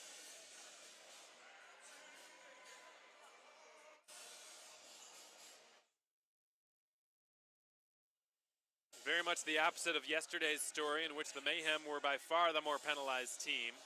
Huntsville last season, the most disciplined team in the SPHL. They took fewer penalties than anybody. Tonight, that's not really been the case. They have struggled to stay out of the box. And the Mayhem, unlike yesterday, have done a very good job of staying out of the box. The penalty was called against Zane Jones. He got an elbow up high on Jarrett Cupp. So another man advantage here for Macon. This Mayhem power play is brought to you by Wild Wing Cafe. Pirog, Cameron, Timofeyev, Sumalitas, and Minerva.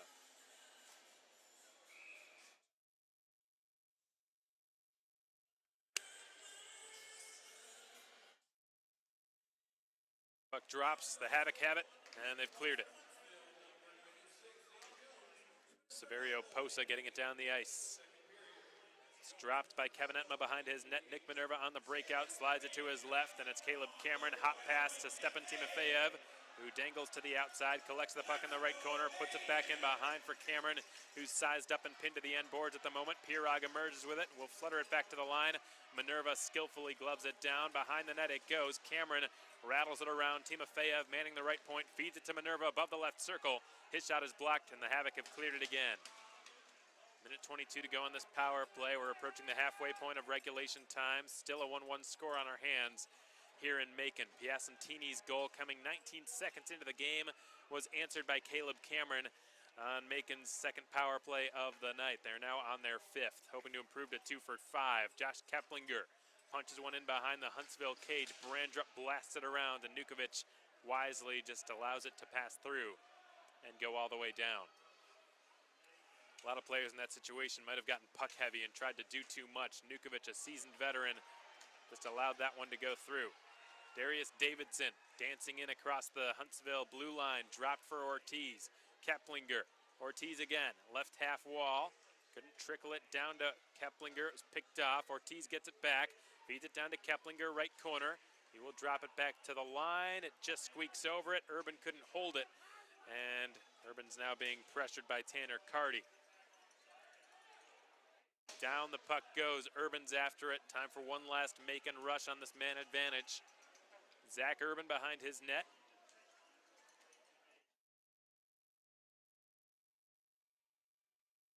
It to Rennie Hunter. Hunter's pass reaches Stepan Timofeyev. And across the line with Cousineau.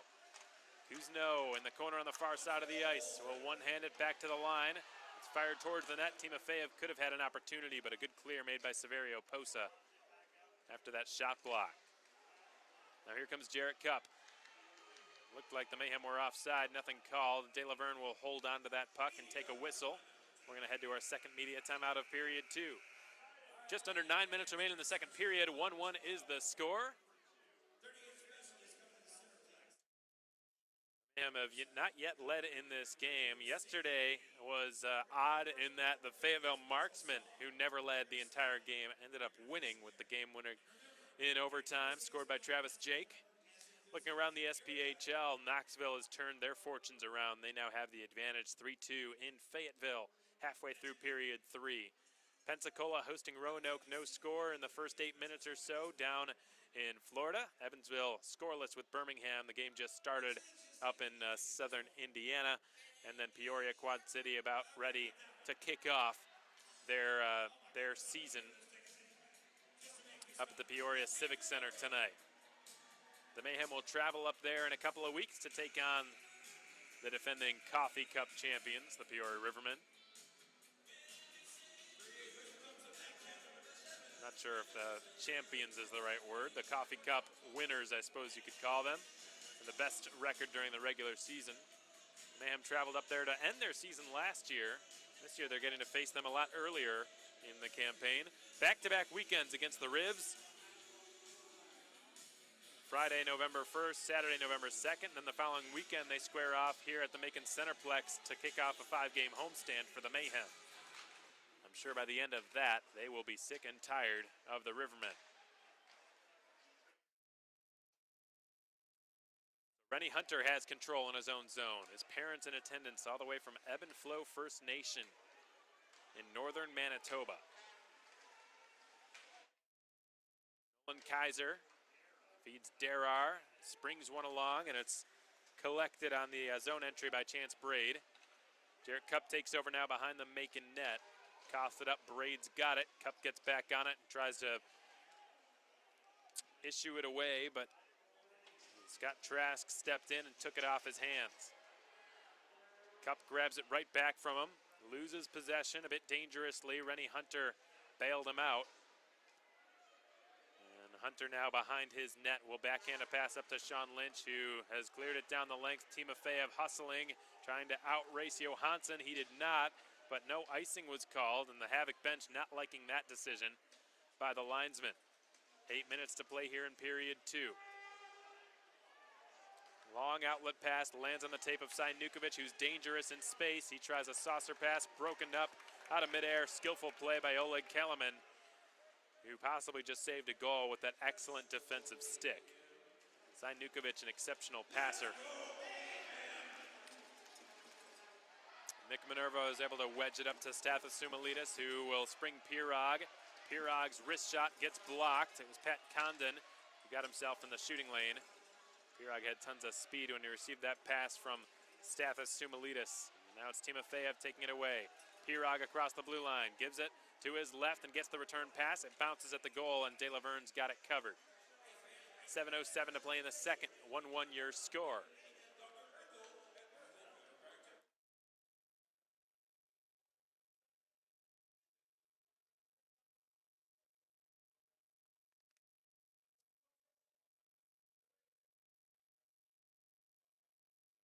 Leo Thomas going with the Caleb Cameron, Jimmy Soper line, and Marcus Ortiz on the left wing. In the offensive zone faceoffs, he likes to switch wingers around so that they're on their off wing to present the opportunity for one-timers to be had. But the Havoc winning that faceoff, clearing it out to the red line. Zach Urban steps up on Jones. Caleb Cameron has just ricocheted off the glass and down into Huntsville territory. It's been flung back out. Urban gloving it down and waiting for his teammates to regain the blue line. He will feed it into the right corner. Jimmy Soper giving a big hit to Peter Sakalis. Scored a goal here in Macon that will live in infamy. It eliminated the Mayhem several years ago as it's brought down the left wing side by Zane Jones. His wrist shot is into the glove of Kevin Etma. Jones and Urban getting into it after the shot. both of them with their helmets dangling loosely from their heads.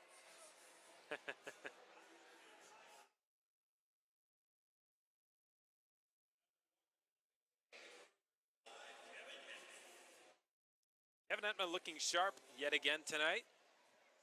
It's unfortunate yesterday that his spectacular opening night efforts in goal were sort of overshadowed by the almost ridiculous play of his counterpart, Danny Tironi, who was just virtually unsolvable for what seemed like an infinite amount of time. Poso will drop it for Derar. Long screenshot that trickles through the equipment of Entma but wide. And it's redirected out from the blue line by Timofeyev down into Huntsville territory. Derar is back to scoop it up and will wheel to the outside of his own zone. He will now feed it to Johansson. Phil Johansson spirits it into the Macon end. Rennie Hunter backhands a pass out to Keplinger. Now it's Cousineau receiving it from him. Cousineau to Rennie Hunter with a crisp pass on the tape. Hunter feeds one to Keplinger, who flutters one into the right corner. Keplinger receives it and throws it through the goal mouth. Pirog seals the boards on the half wall on the far side. Scoops up the puck, taps it back to Minerva. Slap shot on goal. Save, but a big rebound was there in the crease. Pirog had it hacked away from him by Scott Trask. Keplinger leaving it. Timofeyev on his backhand. Couldn't get much lumber on the shot. And De Laverne is able to cover it up in his crease. 5:35 to go in the second. Still a 1-1 score here in Macon. Goals have been few and far between here tonight. A much more mild game compared to yesterday in terms of the scoring opportunities. It was just up and down hockey.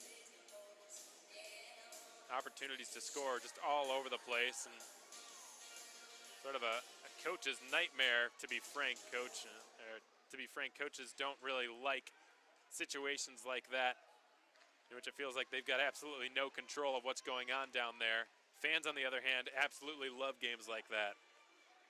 Yesterday, to be sure, was a fun one for opening night, despite the Mayhem not getting the result. Pirog intercepts with a clearing attempt, nearly gets it back from Davidson. It was fluttering in the air, and the Havoc have eluded the danger for now. They've cleared it out to the Mayhem logo at center ice. Darius Davidson, the ex-Surrey Eagle, a former teammate of Nick Minerva's. The two of them played junior hockey together during the 2016-17 season. Oleg Kalaman has just cleared it out to the neutral zone from the red line. Pat Condon has just rattled it back in. Kevin Entma kicks it into the left corner, and Zach Urban will roll it around the boards. It's chopped at by Pat Condon. Caleb Cameron is sandwiched up to the boards. A turnover in front of the Macon net, but a good back check was done by the Mayhem to prevent a C.J. Hayes shot.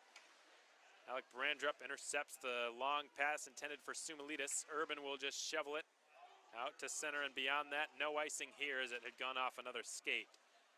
Brandrup takes a hit from Jimmy Soper. Johansson's got to turn back behind his own net. Some deft stick handling by the Swedish defenseman. Now it's Rennie Hunter sliding one over off the half wall on the far side. Caleb Cameron twisting one off of a Huntsville skate, off of which it pinballs back to Brandrup. He has just iced it, and the whistle blows. That icing call has been brought to you by Tropical Smoothie Cafe. Less than 4 minutes to go in the second period, and the Havoc catch a break. We're going to a media timeout following their icing, so they'll be able to take a breather at the Havoc bench.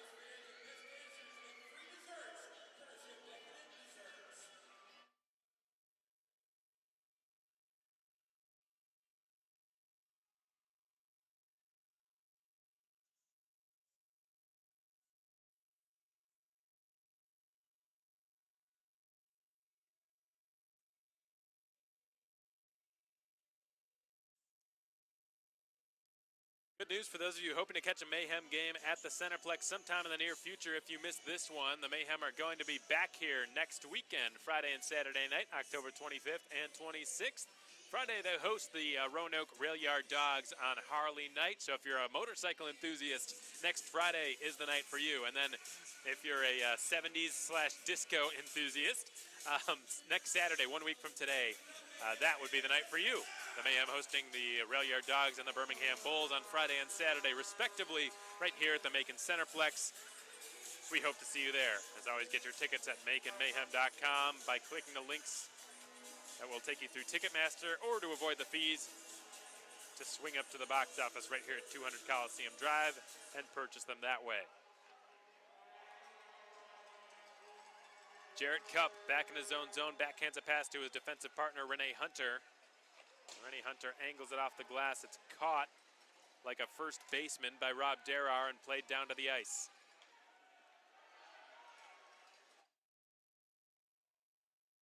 Mario Posa just flung it down the length. Will this be icing? I believe so, even though it looked like it was a close race between Cupp and Chance Braid. The Mayhem will get another offensive zone face-off here. 3:29 to play in the second. Still a 1-1 score.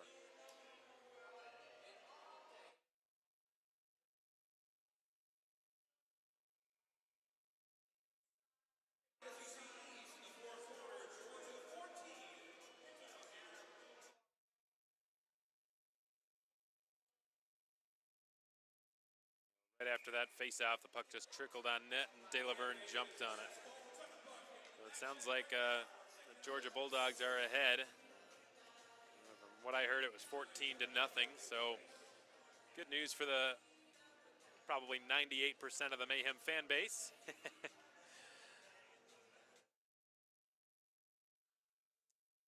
Always tough competing again when the Georgia Bulldogs are having a game. We understand that down here, that takes priority. Sean Lynch forces a turnover and tries to shoot, but it was blocked by Saverio Posa. Rob Derar from the red line will flutter it towards Kevin Etma. He lunges out with his stick, didn't cover it. It's whacked aside by Minerva and cleared by Stepan Timofeyev. 3 minutes to go in the second period.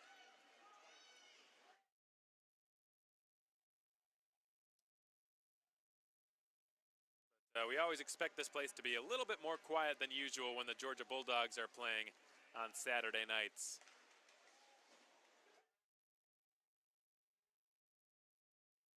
Back check by Stepan Timofeyev. He collects the puck and will gain the red line. Now the Huntsville blue line and dance wide on Pat Condon, then deliver it behind him. Sumilidis goes crashing into the end wall to fight for it against Sakalis. He gets it as far as Pirog, who will give it back to Sumilidis. In the near corner, he will feed it up to the blue line. Minerva with a stutter step, side of the net attempt. Pirog whiffed on it. It was bouncing on him. He couldn't get a clean shot away. It was nearly a fortuitous bounce and would have been a tap in. Kaleman's got to recover. The puck slides outside of his reach. Entma's out of his net and will clear it out to the blue line. As there are 2 minutes remaining here in period two. Minerva lost the puck. Good back check by Cameron. He now carries it in behind his own net. He's pressured by Kyle Sharkey and ultimately pinned to the end boards, forcing a turnover. As Kaleman goes fighting forward against Zane Jones and has gotten it out past his own blue line.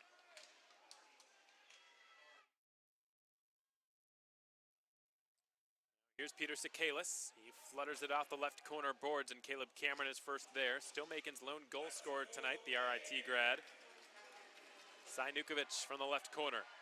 He will slide it back to the line. It bounces off the stick of Kaiser. The Havoc have to reset in neutral territory now. Alec Brandrup flutters it off of a Huntsville stick. Nukovic seals the boards.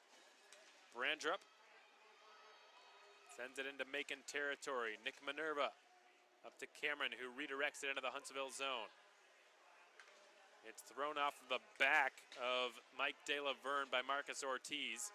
Ortiz is now pinned up to the near corner glass. Soper against Brandrup fighting for it. Zane Jones has just gotten it out to Piacentini, who will try to use his speed to outrace Jarrett Cupp to it. Jarrett Cupp very good on his skates, is able to keep pace with him. Now here comes Jimmy Soper. The zone entry into Huntsville territory, right corner. Soper is checked into the end wall by Johansson. That Condon ends up with it. He has just lofted it off the glass. A jumping Urban kept the puck alive, but Bates is able to whack it past him. Piacentini springs one ahead. Here's Zane Jones behind the defense. His shot is denied by the glove hand of Kevin Entma. 18 seconds to go in the period. Puck flutters in behind the net, twisted around the boards and off the stanchions by Jarrett Cupp. Huntsville reorganizing at center ice. Etmo will spear one along. 8 seconds to go. Urban's got it in the corner on the near side. He just floats one out of danger, and that's done it for period 2. 1-1 the score through 40 minutes of play. Caleb Cameron leveling the score here in this period on a Mayhem power play. I beg your pardon. That came late in the first period.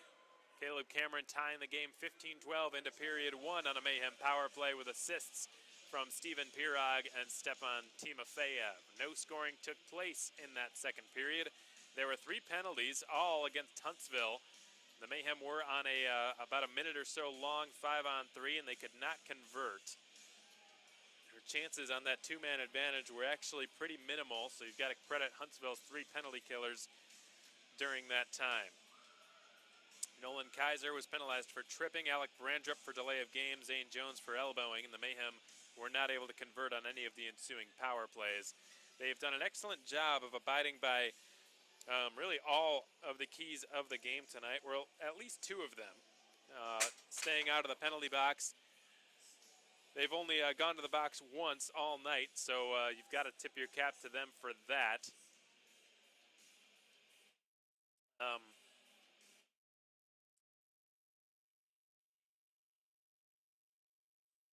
I beg your pardon, they've gone to the box only twice so far in this game. In terms of power plays for Huntsville, or which led to power plays for Huntsville. So the Havoc 0 for 2 on their power play this evening. The Mayhem 1 for 4.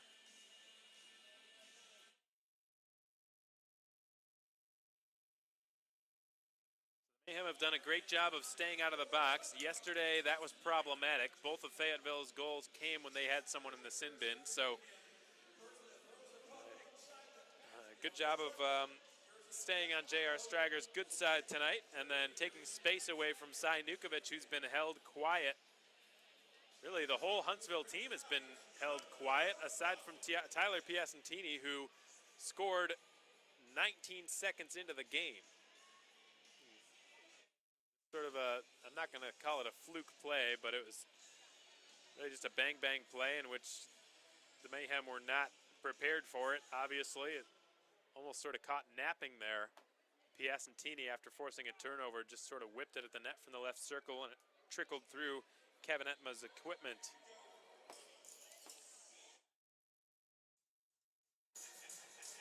Right now, shots on goal showing are just 16-12, so it's almost, in several ways tonight, folks, this has been kind of opposite to what we saw yesterday, which was just a high-flying, up and down, north-south game. Tonight has not been the case at all. In terms of the amount of chances, that's been opposite, and in terms of the amount of penalties the Mayhem have taken, that's been virtually the opposite. So a lot of the mistakes to be learned from on opening night, clearly learned by the Mayhem during their film session and applied to the following night's game.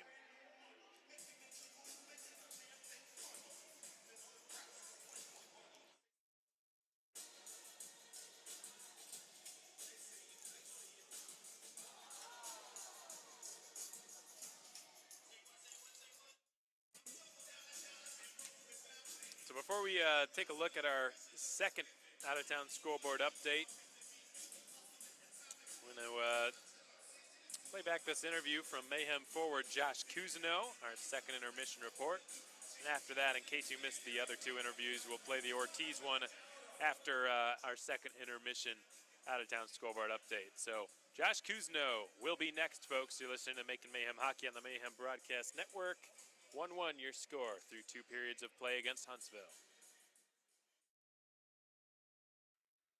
Okay, welcome back, folks, and thanks so much for joining us tonight on the Mayhem Broadcast Network. You're listening to Macon Mayhem Hockey on SPHL Live and on YouTube. We're so glad you decided to join us for our second game of the season. And I'm joined by one of the newer additions to the Macon Mayhem, but veteran in the SPHL, number 7, Josh Cousineau. Josh, first off, appreciate your time, and thanks for joining me here. Yeah, thanks a lot for having me. So, Josh, I wanted to ask you about something. You've been a pro hockey player for quite a while now, but yesterday you played your first official game in a Mayhem uniform. What were just some of your generic thoughts on the way the team played yesterday? Yeah, I mean, it was definitely exciting to get the first game out of the way. The crowd was pretty electric last night. Good rowdy crowd. So it was good to get our feet wet and get the season off to a start. Yeah, definitely. And speaking of an electric crowd, you scored the team's first goal of the season, the first goal in that game. How did it feel to just sort of blow the roof off this place and get your first one out of the way at the same time?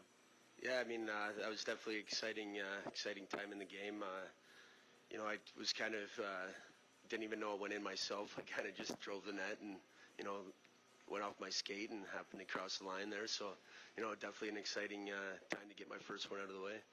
Yeah, no doubt. And I heard from a few people, they said it might have been a kicking motion, but I'm not sure you're going to admit it if it was. What do you think about it? Yeah, I definitely wouldn't admit it, but I'd say it's more of a stopping motion.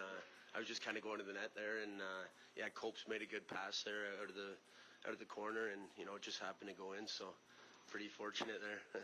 Well, hey, a goal is a goal, and Josh Keplinger, he actually texted me, wanted to make sure that he gets credit for his assist because it didn't. The point streak didn't give him credit. We'll make sure we get that taken care of on Monday. So, Josh, I asked Leo a similar question about you before the preseason game. He's somebody that you played against for quite a while, both as a player and as a coach. What about Leo kind of made you want to come to Macon and play for him? Yeah, I mean, just, obviously playing against him, he's, a hell of a player, great player, just can do it all. He loves the game, he had great passion for it. So, that was an easy decision, just great group of guys too. So we, he's got us going over some systems now. It's an early start to the year, but I think it's going to come along pretty good. Yeah, absolutely. The number of scoring opportunities you guys had yesterday, I was just blown away by it, especially in the early going. And Josh, on your line in particular, you were flanked by a couple of younger guys, two 24-year-olds, Jimmy Soper and Stepan Timofeyev. Do you kind of enjoy that role, being sort of almost the grizzled vet in the middle, flanked by a couple of younger guys like that and taking them under your wing? Yeah, I mean, it's definitely a great opportunity. They got the young legs that keep me going. So, just we're, starting to work together and hopefully produce a little bit more. Definitely just starting to build that chemistry, and we hope to see it continue to grow tonight. And speaking of tonight, Josh, Huntsville's in town. Always a challenge. You've been in the league a while. They've basically had more or less the same core for several years now. You know exactly what to expect. What are some of the things that the Mayhem are going to have to be prepared for tonight when facing Huntsville? Yeah, I mean, definitely a great team coming in, obviously defending back-to-back champions. So, they're going to bring in a good effort tonight. We just, we got to be ready to go, get the young guys, in the lineup early and just, show them that this is a team, that's one of the better teams in the league. And, we could play with them, and we just got to get the legs going early and, hopefully get a couple early ones. Yeah, exactly. That's what the team was able to do last night. Hopefully can do again tonight, and hopefully you can get another one tonight, Josh. Appreciate your time, and good luck out there in your second game with the Mayhem. Yeah, definitely. Thanks a lot. Appreciate it. That's Josh Kuzno, number 7 for your Macon Mayhem. This has been your second intermission report. We'll be back in just a few moments with your out-of-town scoreboard update and more right after this. Okay, well, welcome back, everybody. We hope you enjoyed that interview with Mayhem forward Josh Kuzno. Pleasant surprise when he decided to join the Macon Mayhem after such a long, successful career with the Pensacola Ice Flyers. He was their captain last season. Very beloved player down there in Florida. He's a very well-known player in Florida, in Pensacola, and had his, from what I've heard from some of their fans, actually had a picture of him up at several restaurants around the Pensacola area. So they were certainly sad to see him go. Sadder still to see him join one of their biggest rivals, but the Mayhem happy to have him. He scored the first goal of the season for the Macon Mayhem last night. Got the team on the board and electrified this crowd here on opening night. Unfortunately, the Mayhem did not get the 2 points, but they did get half of them. They got 1 and are hoping to take 3 points of a possible 4 this weekend. 20 minutes separate them from doing that, but they've got to take the lead first. They've not led yet in this game. They've been tied with the Havoc since the 15th minute of period 1. 1-1 has been the score. Caleb Cameron getting the Mayhem their first power play goal of the season. Huntsville's been kept off the power play for the most part tonight. They've only had two-man advantages. The Mayhem have fought them both off. Let's take a look around the SPHL for your out-of-town scoreboard update as promised. Roanoke in Pensacola tonight. 1-1 the score through one period of play. Knoxville besting Fayetteville. It was an back and forth game. Looks like the Marksmen have had their opening weekend split. 4-3 the final up at the Crown Coliseum in favor of the Knoxville Ice Bears. Peoria getting off to a good start. Up in central Illinois, they lead 1-0 over the Quad City Storm, and the Birmingham Bulls paying a visit to Southwest Indiana tonight, taking on the Evansville Thunderbolts. Jamie Hicks and company leading the Bolts by a 1-0 score. This has been your out-of-town scoreboard update brought to you by Hampton Inn & Suites. In case you missed it due to all that chaos from earlier, we're going to replay the Marcus Ortiz interview. That's coming your way momentarily here on the Mayhem Broadcast Network. After this, folks, we'll get started with period 3. Stay tuned.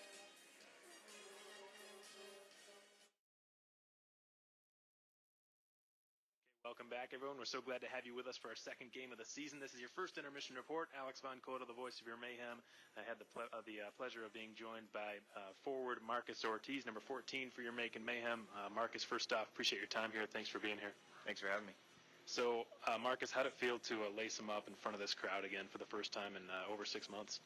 Oh, it was phenomenal. I think right off the bat, being game one, our entire team had a high emotions, high intensity, and everybody was fired up for the game. And coming out and hearing the roar of the crowd just during warm-ups alone was very nice, and I think it helped fuel and energize our intensity last night for sure. Without a doubt. It does not take too many people in this building for the atmosphere to be good and for the fans to be loud. And yesterday that was certainly the case. The atmosphere in this building was just sensational, and I could tell up there in the press box that you guys fed off that energy big time in the early going. And Marcus, you had a solid game overall. I thought you threw lots of big hits. You stood up for your teammates a lot. You scored a big goal. How do you feel about playing with this group so far as opposed to last year?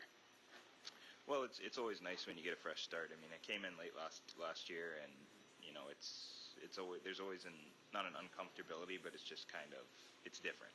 And this year, right off the bat, we have a very experienced group.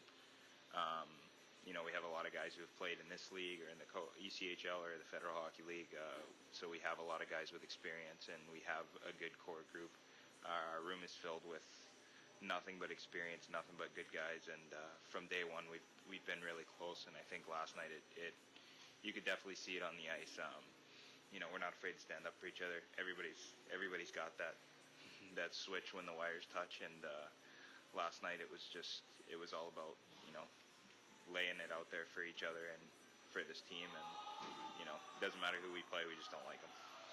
Right, that much is clear for sure. And Marcus, you've got a bit of an interesting story because you're from the Dallas area originally, and it's not exactly known as a hockey hotbed, though they have taken great strides forward, in my opinion, to grow the sport. I was just in the Dallas area for a few years when I was in the North American League, and their U18, U16 programs are really picking up. But how is it exactly in sort of a very heavy football culture that you got into the sport and began playing hockey at a young age?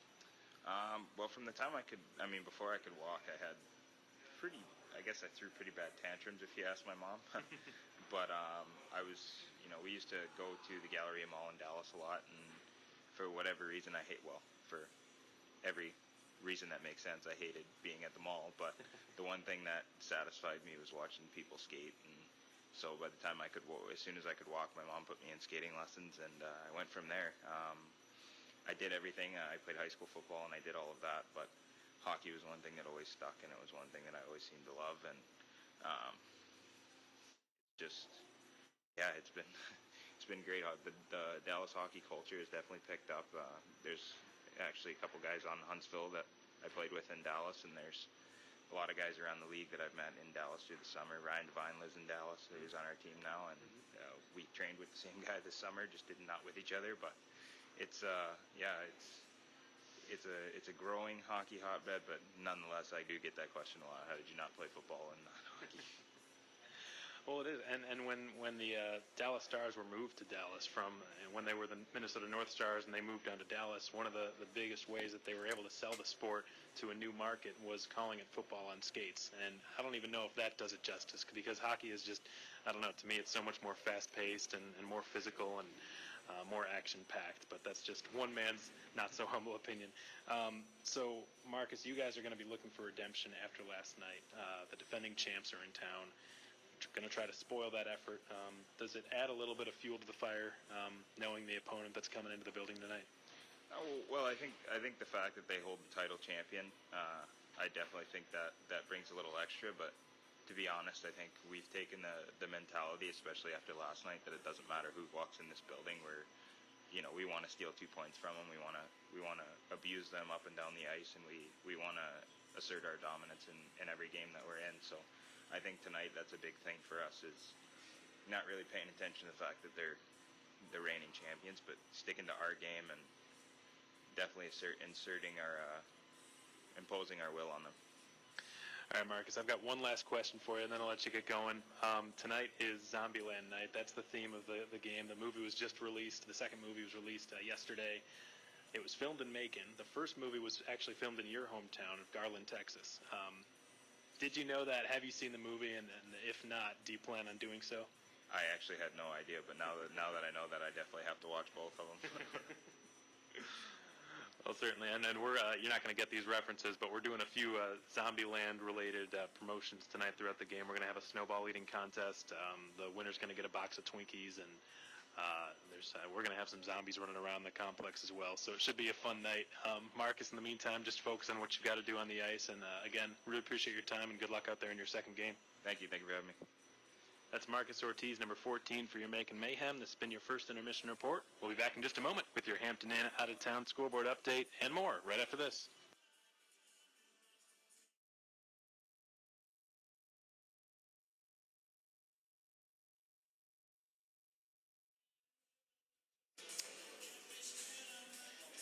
All right, so we're just a couple of minutes away from third period action here at the Macon Centreplex. The Mayhem hoping they can take 3 points of a possible 4. They would consider that to certainly be a successful opening weekend. The Havoc looking to spoil the party for the Mayhem, just like the Fayetteville Marksmen did last night. The difference is it's a tie game headed into period 3. The Havoc struck first 19 seconds into the game. Tyler Piacentini giving the Havoc the lead with his first goal on the season, capitalizing off of a defensive zone breakdown. And then about 15 minutes later, Caleb Cameron had an answer. He struck on the Mayhem power play with a snipe down the left wing side. He skated it. De Laverne went down, sort of into the butterfly position, lowered his shoulder, and didn't keep his glove all the way up. And Caleb Cameron just sniped it over him, right over his glove, and tied things up. We have been tied at this score since then. The second period yielded no scoring. It did yield 3 penalties, all against the Havoc. The Mayhem have done an outstanding job of staying out of the box. And look at this, folks. Ryan Devine, who was injured earlier in the game, is back. Number 40 in the Navy sweater, skating around with a bubble shield on his face. He missed the entire second period. You're seeing him now on your screen, getting a feel for the ice again. He had to be stitched up. I imagine he was given some anesthesia.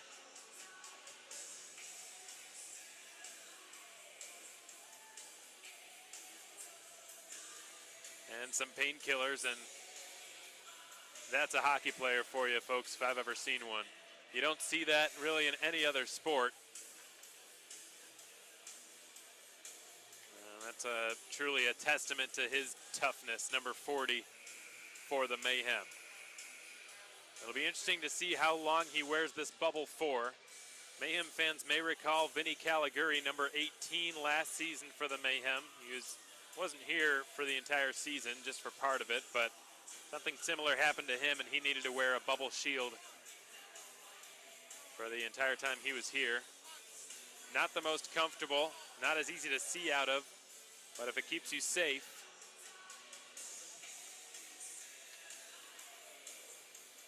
then it keeps you safe. Devine is back, incredibly. And he might just become a new fan favorite after that. The tough situation he endured late in period one. There were only a couple of minutes left, and I'm still not sure if it was a stick, puck, skate, or what hit him in the face, but it caused his lip to burst open and blood poured out onto the ice, and there was a trail of it leading from the near circle in the Mayhem zone out to the K1 dashboard. That was probably the most disturbing part of it, is the trail showed physical evidence of his disorientation after the fact, because he skated several feet wide of the bench trying to get to the bench because he couldn't see, let alone skate. And finally, after he reached the boards, he realized he was probably 20 feet away from the bench still, started moving, and then immediately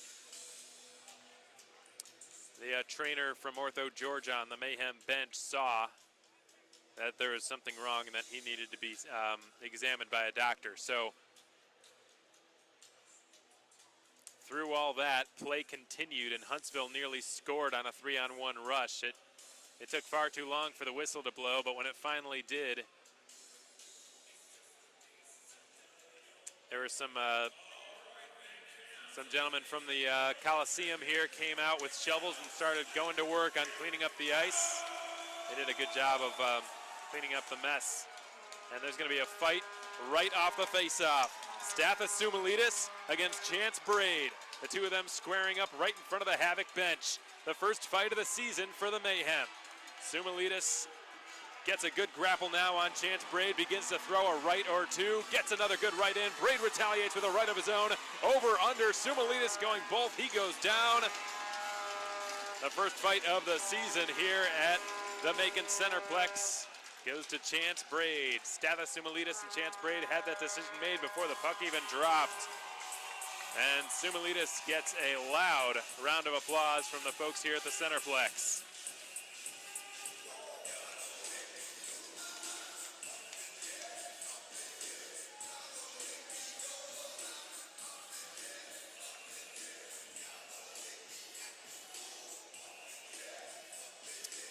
Not surprising at all to see Sumi, the first one to drop the gloves this season for the Mayhem. Just 2 seconds into the period, that was planned right from the get-go.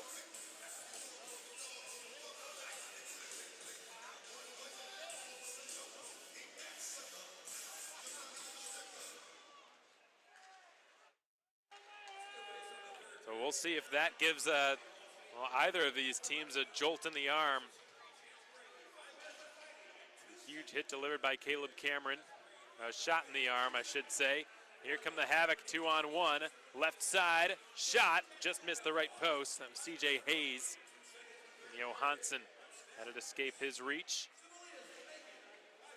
And Caleb Cameron goes down. Johansson brought him to the ice. No penalty, and Piacentini circles back into his own zone. He slips through Caleb Cameron. Right circle, fires, shoulder save Entma. And the rebound was hacked into the near corner, and Jimmy Soper takes over for Macon. Soper steps out in front of his own net. Confidently storms ahead. In over the Huntsville blue line. Tries to dip his way to the inside, but Nolan Kaiser got his stick in the way. Pirog breaks up the clearing attempt, misfires on his shot. Oleg Kellerman's shot is blocked by Kaiser and cleared by him out to the neutral zone. Kellerman receives it from Zach Urban. Will slide it right back to him. Urban from the logo at center ice just flops one into the right corner in the Huntsville zone. Sean Lynch crashing into the boards to work for possession, but Piacentini has gotten it ahead. Nukovic clears it into the zone. Entma's clearing attempt one way didn't work out. He goes the other way, only to have it broken up by Nukovic. The pass back to the line is picked out by Darius Davidson. Davidson couldn't quite clear it into the Huntsville zone. Pirog will get a chance to do so. He skates in himself, dips the shoulder, and backhands a shot over top of the crossbar. Now it's collected on the far side by Tanner Carty, who will work it down his off wing, try to pass it to himself. Timofeyev rubbed him off the puck, but can't clear it. Pat Condon sends it D to D. Alec Brandrup's shot redirected and saved by Entma. It's deposited back in behind the net. And a shot from a tough angle goes off the outside of the left post. Brandrup holds the line masterfully. But Ryan Devine pried it off the stick of Tanner Carty. And now here's Josh Kuzno down the right wing side. Kuzno was defended well there by Pat Condon, who patiently waits in the far corner of the Huntsville zone. He will send it behind his net for Alec Brandrup. The highest scoring defenseman on Huntsville last season. Almost all of his points were assists. Very good distributor of the puck, number 5 in white. Rob Derar lost possession to Josh Kuzno. His pass is chipped out of there by Stepan Timofeyev, and in the foot race is Josh Keplinger. He's able to beat out the opposition to the puck, getting there before Severio Posa could. And Scott Trask will dish it off to his left. Phil Johansson's shot gets blocked, and it's been cleared by Marcus Ortiz. Caleb Cameron is slow to get up. We get a whistle and a stoppage here. And Cameron checking his face, making sure he's all right. Lots of near injuries tonight for the Mayhem. We've seen Zach Urban go down. He was slow to get up. Caleb Cameron, and of course Ryan Devine, who most people in this building probably presume that he was injured, but he came back. He missed the second period.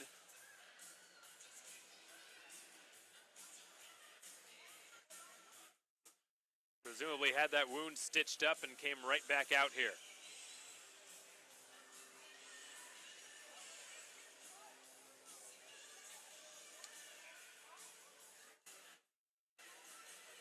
Stephen Pirog to take the defensive zone draw. And the puck drops. It's won by Huntsville. Faceoff was in the right circle of the Macon zone. Rennie Hunter bounces one up the right boards. Ortiz sends it off the left half wall. And Stephen Pirog will now start it into the Huntsville zone, deposits it into the left corner. Scraps away for possession, centers it for Soper, who pulls the trigger and scores! Jimmy Soper, with his first goal of the season, ripped it over the glove hand of Mike Delaverne. Stephen Pirog, with his first point since coming back to Macon, has linked up with Soper to give the Mayhem their first lead of the night. It's 2-1.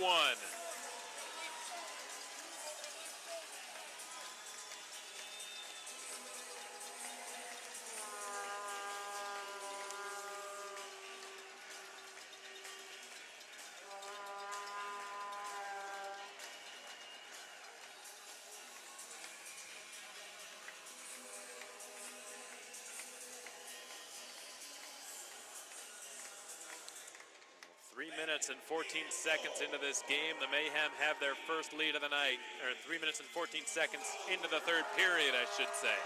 The Mayhem have their first lead of the night. Sakalis hoping to quell the momentum the Mayhem have just gained. A loose puck on the doorstep. Entma covers it up with his glove.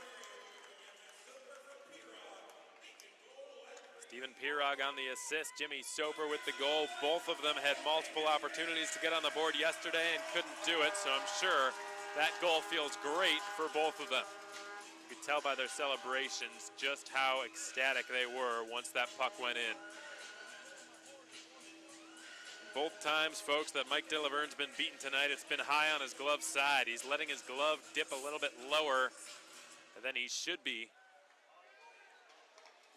And the Mayhem have made him pay for it. Josh Kuzno bats the puck down at center ice skillfully, gives it to Stepan Timofeyev, who tries to return it back into the low slot for Kuzno, and it didn't work out. It pinballed off of Nolan Kaiser's skates. Zach Urban had trouble with it. He couldn't clear it. Sharkey gives it over. The one-timer was fanned on by Kaiser, and here come the Mayhem on the counterattack. Let's check that. It was Nukovic, and now Timofeyev closed off by Kaiser in the left corner. Alec Brandrup. He floats one over the blue line and out into the neutral zone. Zach Urban will give it to Oleg Kaleman. Kaleman back to Urban, red line. He dumps it off the Ortho Georgia dasher boards in the right corner of the Havoc zone. And now it's Tanner Carty. He will leave it for Brandrup. Brandrup out to Pat Condon. Couldn't swivel by Kaleman. Kaleman will now skate to the Macon bench along with his fellow Russian Timofeyev to complete this line change. Out to the right wing side, it's thrown for C.J. Hayes. Brandrup gave it over to Pat Condon, who saucers one to his right, and it's brought down the wing by Scott Trask, who's knocked down by Ryan Devine. Puck is flung in behind the net now. Rob Derar coming off the boards and firing. Might have gone off the outside of the right post. We're a quarter of the way through period 3. 2-1 Macon your score. Derar slips one through. It goes to Johansson. Off the boards, it's angled. Played back in behind the net. Minerva takes his man into the end wall, and the puck's been cleared off the skates of Soper. Held in the zone. Turnover, wrist shot blocked. Minerva tries to clear. And Johansson just whacked it towards the net. It was blocked, and it flew out of play. We're going to head to our first media timeout of period 3. 2-1 Macon is your score. The Mayhem having recently just acquired their first lead of the night. Jimmy Soper scoring the lone goal since the first period.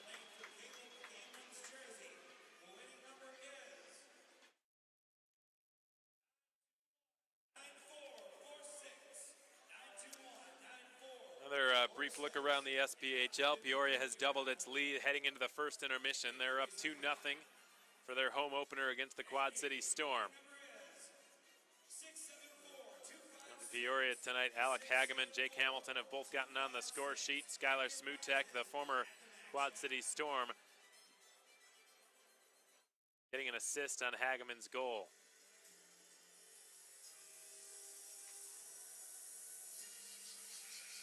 No changes elsewhere. Roanoke still tied up with Pensacola down in Florida tonight. 1-1 the score, and Birmingham with a 1-0 advantage up in Evansville. Again, the Knoxville Ice Bears defeated the Fayetteville Marksmen in overtime for a 4-3 victory. 14:42 to go in the third. Puck is chiseled back to the blue line. It was not kept alive at the point. Offside is the call against Huntsville. The faceoff will exit the Macon zone as a result.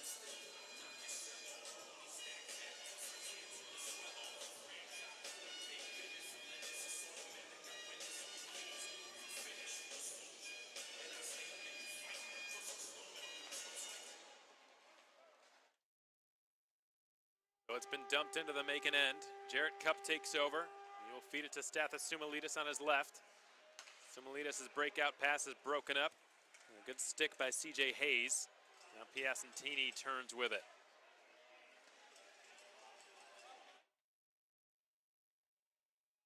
Here's Nolan Kaiser for Huntsville. It's been slapped off of Piacentini's stick. Redirects into the Macon zone.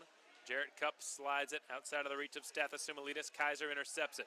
Kaiser sends one rink wide. It bounces off the boards. Darius Davidson trying to commence a counterattack. Steven Pirog fires. Pad saved by De La Verne. The puck's been cleared out to Piacentini, who gloves it down to the ice and pops it into the Macon end. Oleg Kaleman is there.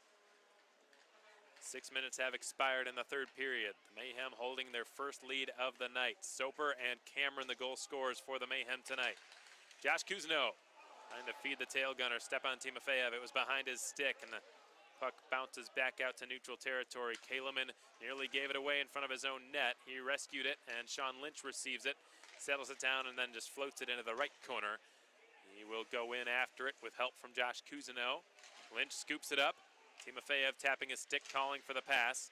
Lynch's shot gets blocked, and the puck flies out of play. Looks like we're having more issues with SPHL Live, and they're trying to bring the feedback up right now. Looks like they've just done it. I'm not sure what's going on here. It's happened a few times there, a couple times tonight that I can recall, and hopefully this is not a season-long issue. So to the folks tuned in on SPHL Live, we apologize for the interruptions. For those of you on YouTube, we hope the stream has gone well tonight.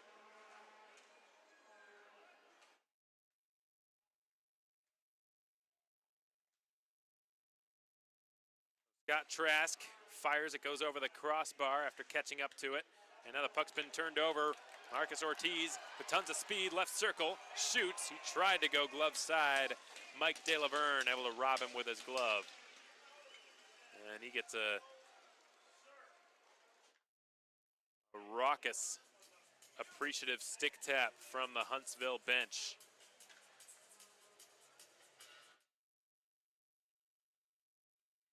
Havoc needed that save to stay in this game, so De La Verne getting a very well-deserved stick tap from his teammates. It was nearly Ortiz's second goal in as many nights. Caleb Cameron will take an offensive face-off, but he was beaten to it, and the Havoc have gotten it out to center. It's Tyler Piacentini trying to dip to the inside on Rennie Hunter. He lost the puck in the process, but the Havoc with possession. It's Phil Johansson at the blue line, lost an edge, and he will slide it over now to Severio Posa, who dumped it into the Macon zone. Outlet pass finds Steven Pirog, back to Soper. Darius Davidson. Soper tapped it away, and Phil Johansson takes over for the Havoc. He bounces it across the Macon blue line near Jarrett Cup, taken back by Pirog, who dumps it into Huntsville territory. Now here comes Peter Sakalis down the right side. Rather, Tyler Piacentini. Oleg Kaliman had some difficulty with it, turned it over. Nukovic with a backhand attempt, stopped by Entma. Nice save with his shoulder. And now Darius Davidson down the right side. Will feed Cousineau offside against Macon. Nukovic just so dangerous. He's not somebody you want to have the puck that close to your net at any point in time. More of a playmaker than a shooter, but he didn't see any passes available, so he just tried to almost sell the pass and catch Entma cheating and shovel the backhand shot past him, but Entma was square to it and made a good shoulder save. It's going to be a neutral zone face-off on the near side of the ice near the Allstate Bonding penalty box. Face-off is won by Nukovic. The puck's been backhanded off the side boards in front of the Macon bench. It looks like it might have gone into the bench, so out of play. We're nearing the halfway point of period 3. 2-1 is the score in favor of the Mayhem.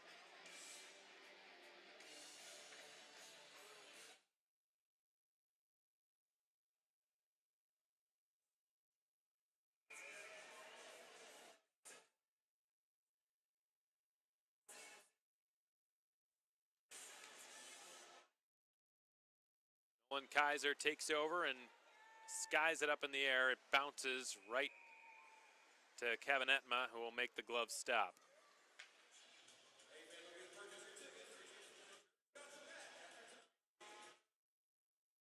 .11:27 to go in period 3. 2-1 Mayhem is the score.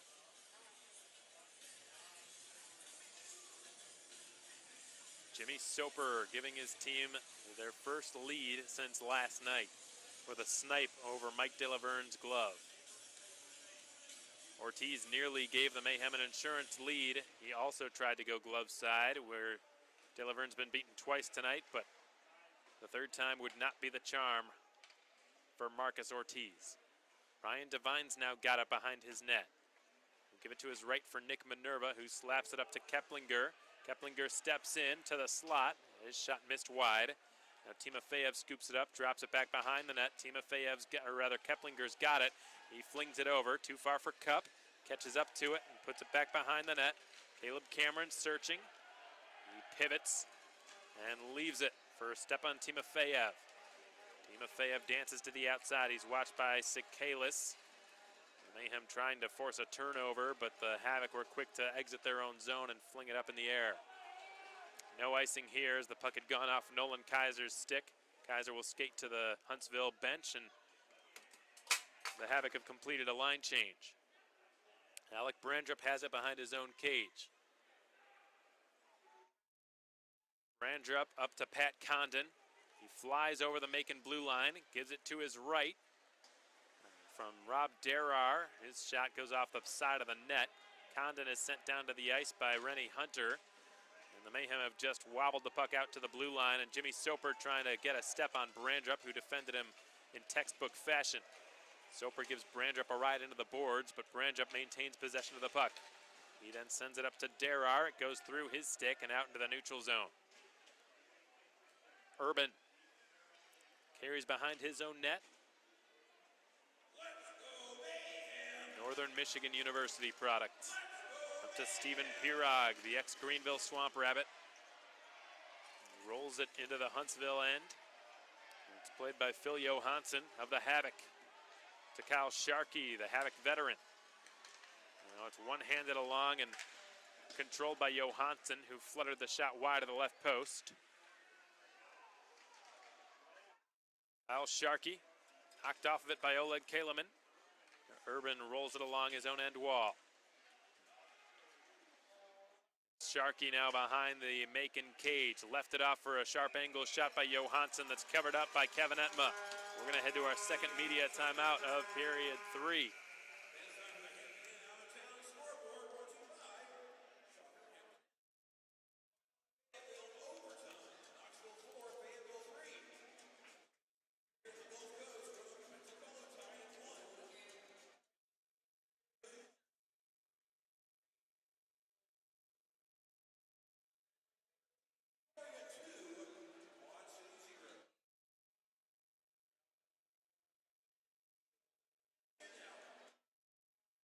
Hampton and Sweet's scoreboard update was just read off by the public address announcer here tonight, Dana Barker. Our normal PA announcer, Charles Olson, he can't be here for this weekend. He's running for public office here in Macon. He's running for mayor, so he's got previous engagement, obviously.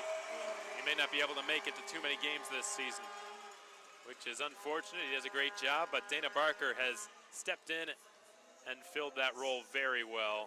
He used to, if I'm not mistaken, it was the PA announcer for the Columbus Cottonmouths when they were in the SPHL several years ago. Timofeyev and Tyler Piacentini going at it before the face-off. And there's going to be some penalties here. It had been a penalty-free period up till this point in the third, but it does not appear that way anymore. Timofeyev is not happy. He's letting Nolan Kaiser hear it. He really got into it with Tyler Piacentini.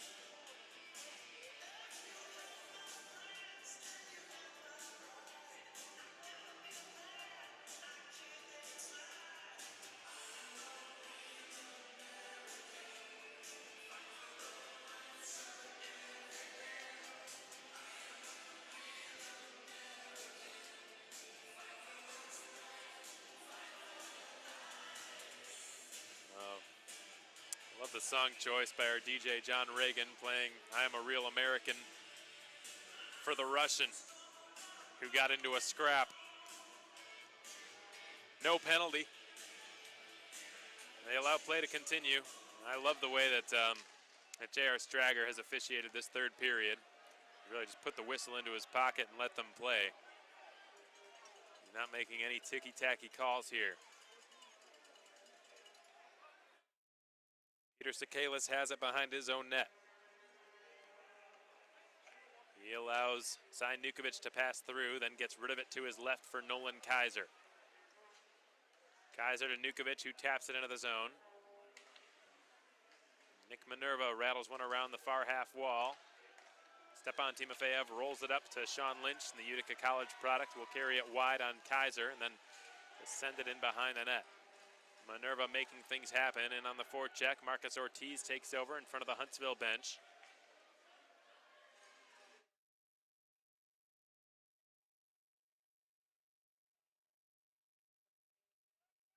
Kaiser's got it behind his own net. He angles it off the boards, promptly intercepted by Jarrett Cupp. Sakalis takes it back over. Kaiser's got it on the far side. From the red line, he fires it in. Entma with a butterfly save. It's Rennie Hunter. Far corner. He's pressured by Chance Braid. Here come the Mayhem. Marcus Ortiz down the right wing. Jarrett Cupp breaks to the front of the net. Ortiz is pickpocketed, however, by Rob Derar. Here's Hunter teeing up a slap shot from the left point that gets blocked. Hunter gets it back, filters one through. Soper with a shot and a glove save by Mike De La Verne. Soper hoping for his second goal of the period. A more sharp angle shot than he had earlier, which pulled the Mayhem in front. But De La Verne was able to make the save all the same.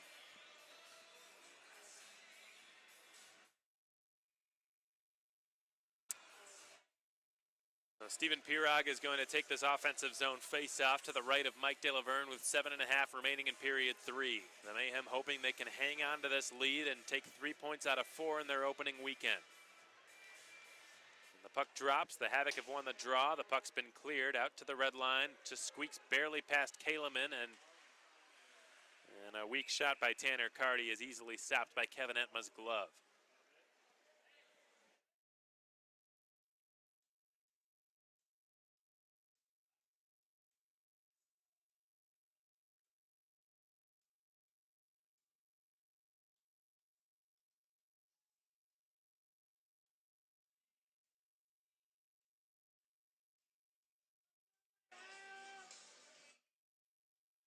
So CJ Hayes lines up against Steven Pirog for this face-off. Sort of 50-50 off that draw. There's a 5-player scrum. It evolves into a 6-man scrum that's equally divided.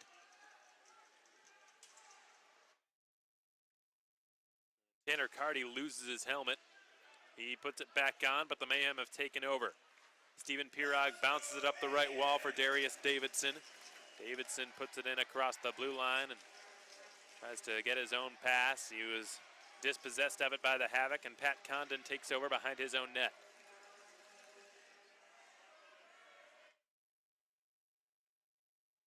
Condon waiting patiently. Gets it right back from Cy Nukovic. The Havoc on a very controlled breakout pattern. They like to do this where they allow the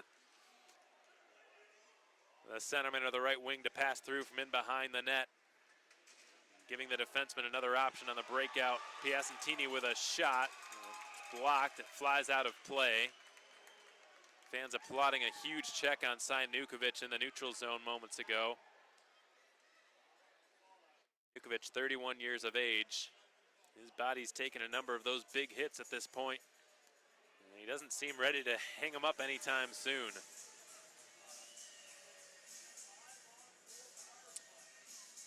But Devine was penalized for the hit. Roughing, I believe, is the call against Macon's number 40. And the Havoc are going back to their lethal power play for just the 3rd time tonight. Yesterday they struck on 3 of 9 opportunities. And the Mayhem playing with fire a little bit, hoping they don't get burned.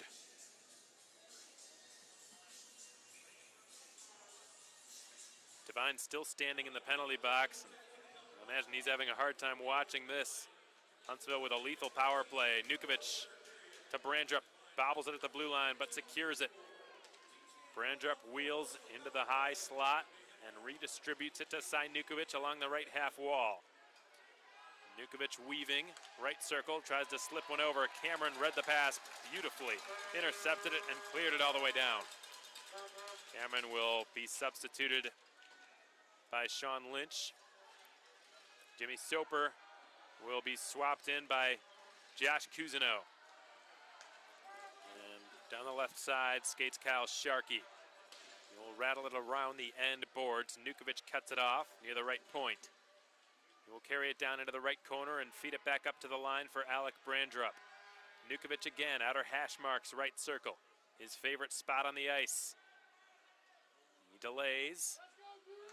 Cy Nukovic waits. To the goal line, it's Sharkey, whose spinorama pass didn't work out. The Mayhem have cleared it. 52 seconds remain on this penalty kill, brought to you by J&J's Heating and Air. Nukovic pumps it into the Macon zone.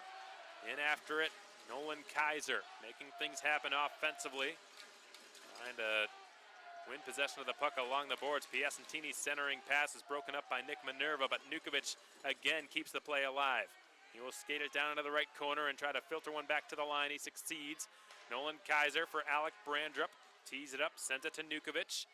Nukovic waits, surveys, right circle, slides it over, great pass. Nolan Kaiser, left circle, fires. Glove save Entma. The rebound pops in behind the net. Minerva rattles it around the boards. Sumalitas has it. The Mayhem could get a 2-on-1, but they're both exhausted. Left side, Pirog waits, delays, left circle. He dances in, can't tuck it home.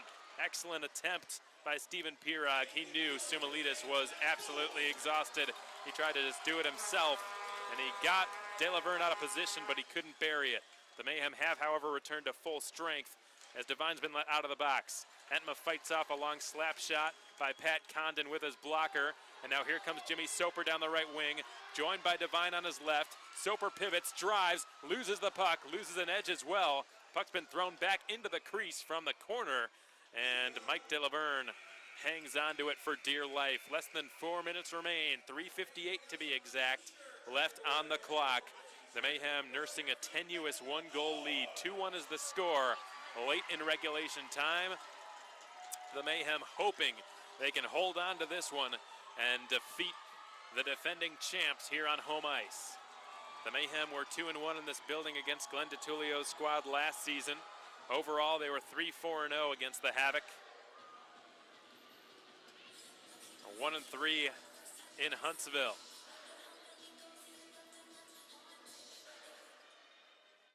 The Mayhem managed to secure 2 points from tonight's game. Then they would certainly consider their opening weekend to be a success, taking 3 points out of 4.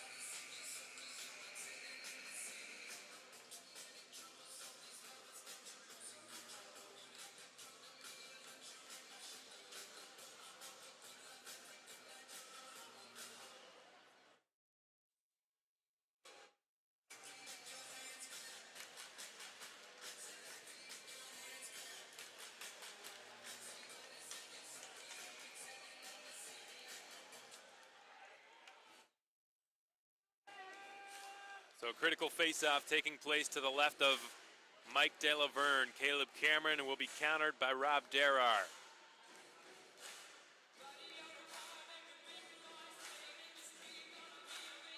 Cameron very much improved in his face-off abilities as the season went on and played last year. Played mostly wing during his time at Division I at RIT, but has had to adopt more of a 200-foot roll here in Macon.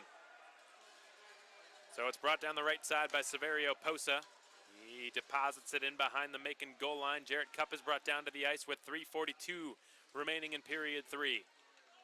The Havoc really having to up the ante here and put their feet down on the gas pedal. They have not scored a goal since 19 seconds into this game. Zach Urban goes crashing into the half wall on the near side with Saverio Posa. 7 players trying to move it. The Mayhem are the ones who get it the direction they want it to, out to the neutral zone, and it's battled for between Scott Trask and Marcus Ortiz. Lynch flutters it back to Oleg Kaleman. He does a shoulder shimmy and just chips it out to the red line. Entma will now stop it behind his own net with 3 minutes to play in the third period. Oleg Kaleman takes over inside of the trapezoid. He's got Nick Minerva with him. Minerva telling him to just clear it out to center ice, which is what he did. Sean Lynch just tipped it to prevent an icing call, and DeLaverne will hand it off to his left. It's been cleared out of the zone by Peter Sikalis. No, it was kept in. Kuzno did a great job keeping the play alive. Oleg Kaleman steps in, slams it off the backboards. Sikalis rattles it around out to the far half wall. Josh Kuzno fights for it, but the Havoc are back in control. Skated across the line now by C.J. Hayes. His shot is blocked by Kaleman. Reverse back up to the right point. Nolan Kaiser tees it up, fires, missed the net. Went wide of the right post, and now Sikalis will stride in. He weaves in behind the goal. He sets up Tanner Cardy. Cardy will leave it now for Kaiser. Kaiser is ridden into the end wall by Stathis Sumalitis, who got into the team's first fight of the season. Puck's been cleared all the way down. This will be an unfortunate icing call against Macon. And this seems like a pretty good time for Leo Thomas to use his timeout. We'll see if he decides to do it or not. You understand his rationale either way. He does not want to use his timeout if he feels like his team is good enough to go, because he will want to have that in his back pocket for later. But on the other hand, the Mayhem have just iced the puck and might have a few fatigued players out there. 2:01 to play. Thomas decides not to use his timeout. Nukovic against Kuzino in the face-off dot. Pair of SPHL veterans, one by the former. Brandrup long wrist shot, gloved by Entma. Good eyes. There's a lot of traffic in front of him. Entma made the glove snag. And now the Mayhem could get a much-needed line change, so Thomas's decision, I beg your pardon, not to call a timeout there paid off.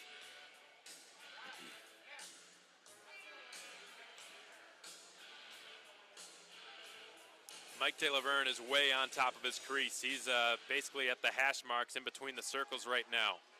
As soon as the Havoc asserts some sustained control, we can expect Mike De Laverne to scurry to the Huntsville bench. Stathis Sumulidis picks it up in the far corner. This has been an excellent defensive effort by the Mayhem tonight. 100 seconds to go in the third period.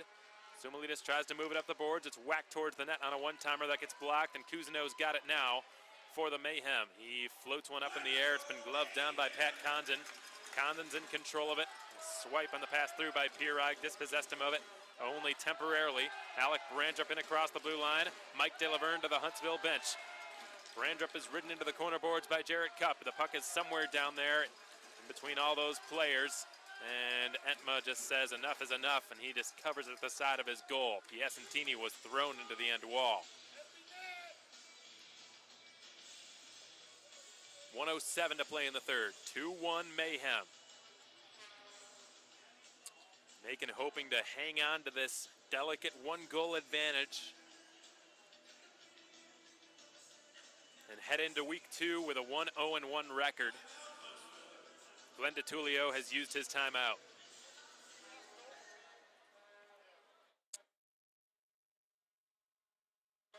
This is, folks, certainly not a team that if you're Macon, you want to be facing in a 6-on-5 situation.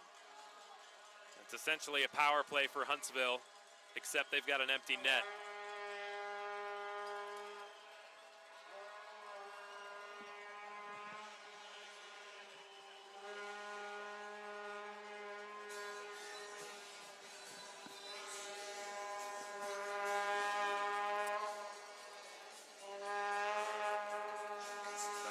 Mike De Laverne has not returned to his net. The Havoc will go with a 6-on-5 for this offensive zone face-off, and they're committing fully to the pulled goaltender strategy, and that's what Glenn DeTulio is basing his play off of on the drawing board. Lots of firepower out there for the defending champs right now. Kyle Sharkey, Cy Nukovic, CJ Hayes, Rob Derar, Severio Posa, and Nolan Kaiser, who scored the OT winner last night in Birmingham. Leo Thomas has sent all of his defensive specialists out there to fight off the incoming onslaught. Cousineau with a clean win on the most important face-off of the game so far. Cameron's clearing attempt is blocked by Kaiser. He flutters it wide of the left post. Whacked around the boards by Rennie Hunter. Where did that puck go? It looked like it flew out of play. Hunter hopeful that it didn't go directly out of play, or it would be a penalty against the Mayhem. Do not believe that's the case. It is not. It must have deflected off of something. 56 seconds to go. Offensive zone face-off for Huntsville to the right of Kevin Entma. CJ Hayes stepping in to take the draw against Josh Cousineau. Hayes gets the job done. Kaiser gets it at the blue line, wrists a shot that's blocked by the knees of Jimmy Soper. Cousineau's effort to clear falls short, and Soper, or rather Cupp, will shovel it around the far side. Nukovic puts it right back in behind the net. Cameron scoops up the puck with his head up, has just floated it out to the red line. It's played down by Nolan Kaiser. 35 seconds. It's floated now into the right corner, and Cupp will whack it back off the half wall. Held in the zone. The Havoc trying desperately to get the attack set up. From the right corner now, it's battled for between Derar, Cameron, Cupp, and others. 6-7 players vying for possession with 18 seconds to go. Kaiser had the puck bounce on him. He has to scurry to the half wall to keep it in play. Kaiser fakes the slap shot, takes a stride in. He fires. Blocker saved by Entma. Far corner. Cy Nukovic has it. Outer hash mark. 6 seconds. He shoots. It skitters through the goal mouth. Wide out the other side. Tapped in front. Entma sprawls and makes one last save. The Mayhem have won it.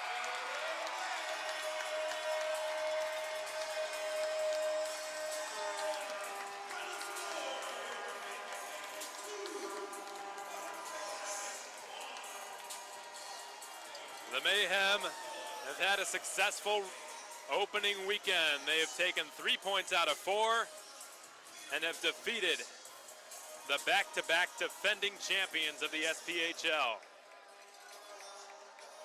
The Mayhem have improved to 1-0-1 on the season with a 2-1 victory here on home ice. The Havoc dropping to 1-1-0. And the Mayhem will now turn their attention to week 2, where they host the Roanoke Rail Yard Dogs and the Birmingham Bulls next Friday and Saturday, in that order. Well, I gotta say, folks, for a night that's notoriously difficult to promote, the day right after opening night, and the fact that Georgia football was going on tonight as well, the folks who were here certainly provided another good atmosphere here tonight. And they are fired up, celebrating the first win in this building in over 6 months. And it sure does feel good.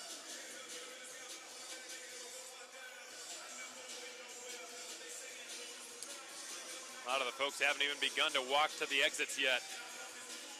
Just savoring this moment.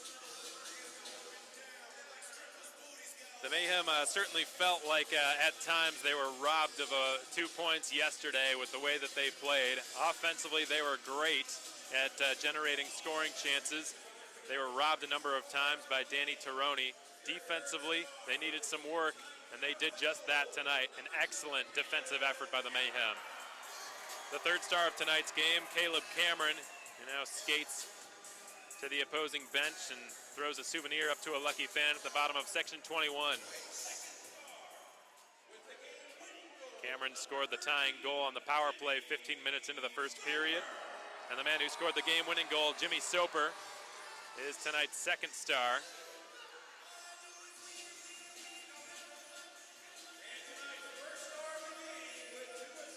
The first star of tonight's game, who was all over the score sheet, had an assist on both Mayhem goals, Stephen Pirog.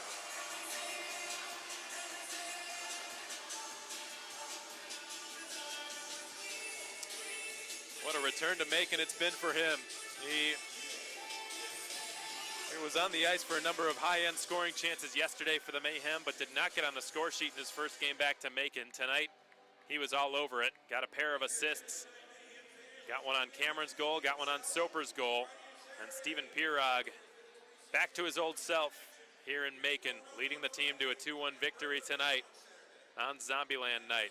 Again, folks, next weekend, the Mayhem hosting the Roanoke Rail Yard Dogs on Friday, the Birmingham Bulls on Saturday. Friday is Harley night, so come on out if you're a big fan of motorcycles. And Saturday is 70s/disco night. So if those were your glory days, then by all means come out to Saturday night's game and enjoy the Mayhem squaring off against the Birmingham Bulls in what will be a rematch from the preseason, as the Mayhem hope to redeem themselves from that tilt. But tonight, the Mayhem redeeming themselves in another way, taking 2 points against the defending champs, ultimately taking 3 points out of 4 on opening weekend. We hope you've enjoyed the broadcast tonight, folks, in spite of the outcome. Unfortunately, I've got to get going early here. We've had lots of issues with the broadcast this evening, unfortunately, and I'm concerned that the coaches' external hard drives did not get the game saved onto them, so I'm going to have to step aside for now and work on getting that squared away. So I'll have to cut the pregame, or the postgame show short this evening. Nevertheless, we hope you enjoyed the broadcast. We know you enjoyed the outcome. One more time, the Mayhem 2, the Havoc 1. We hope to have you with us next Friday and Saturday as the Mayhem host the Rail Yard Dogs and the Bulls.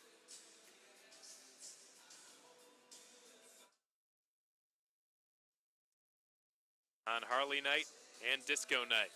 Till then, so long everyone, and enjoy the rest of your weekend.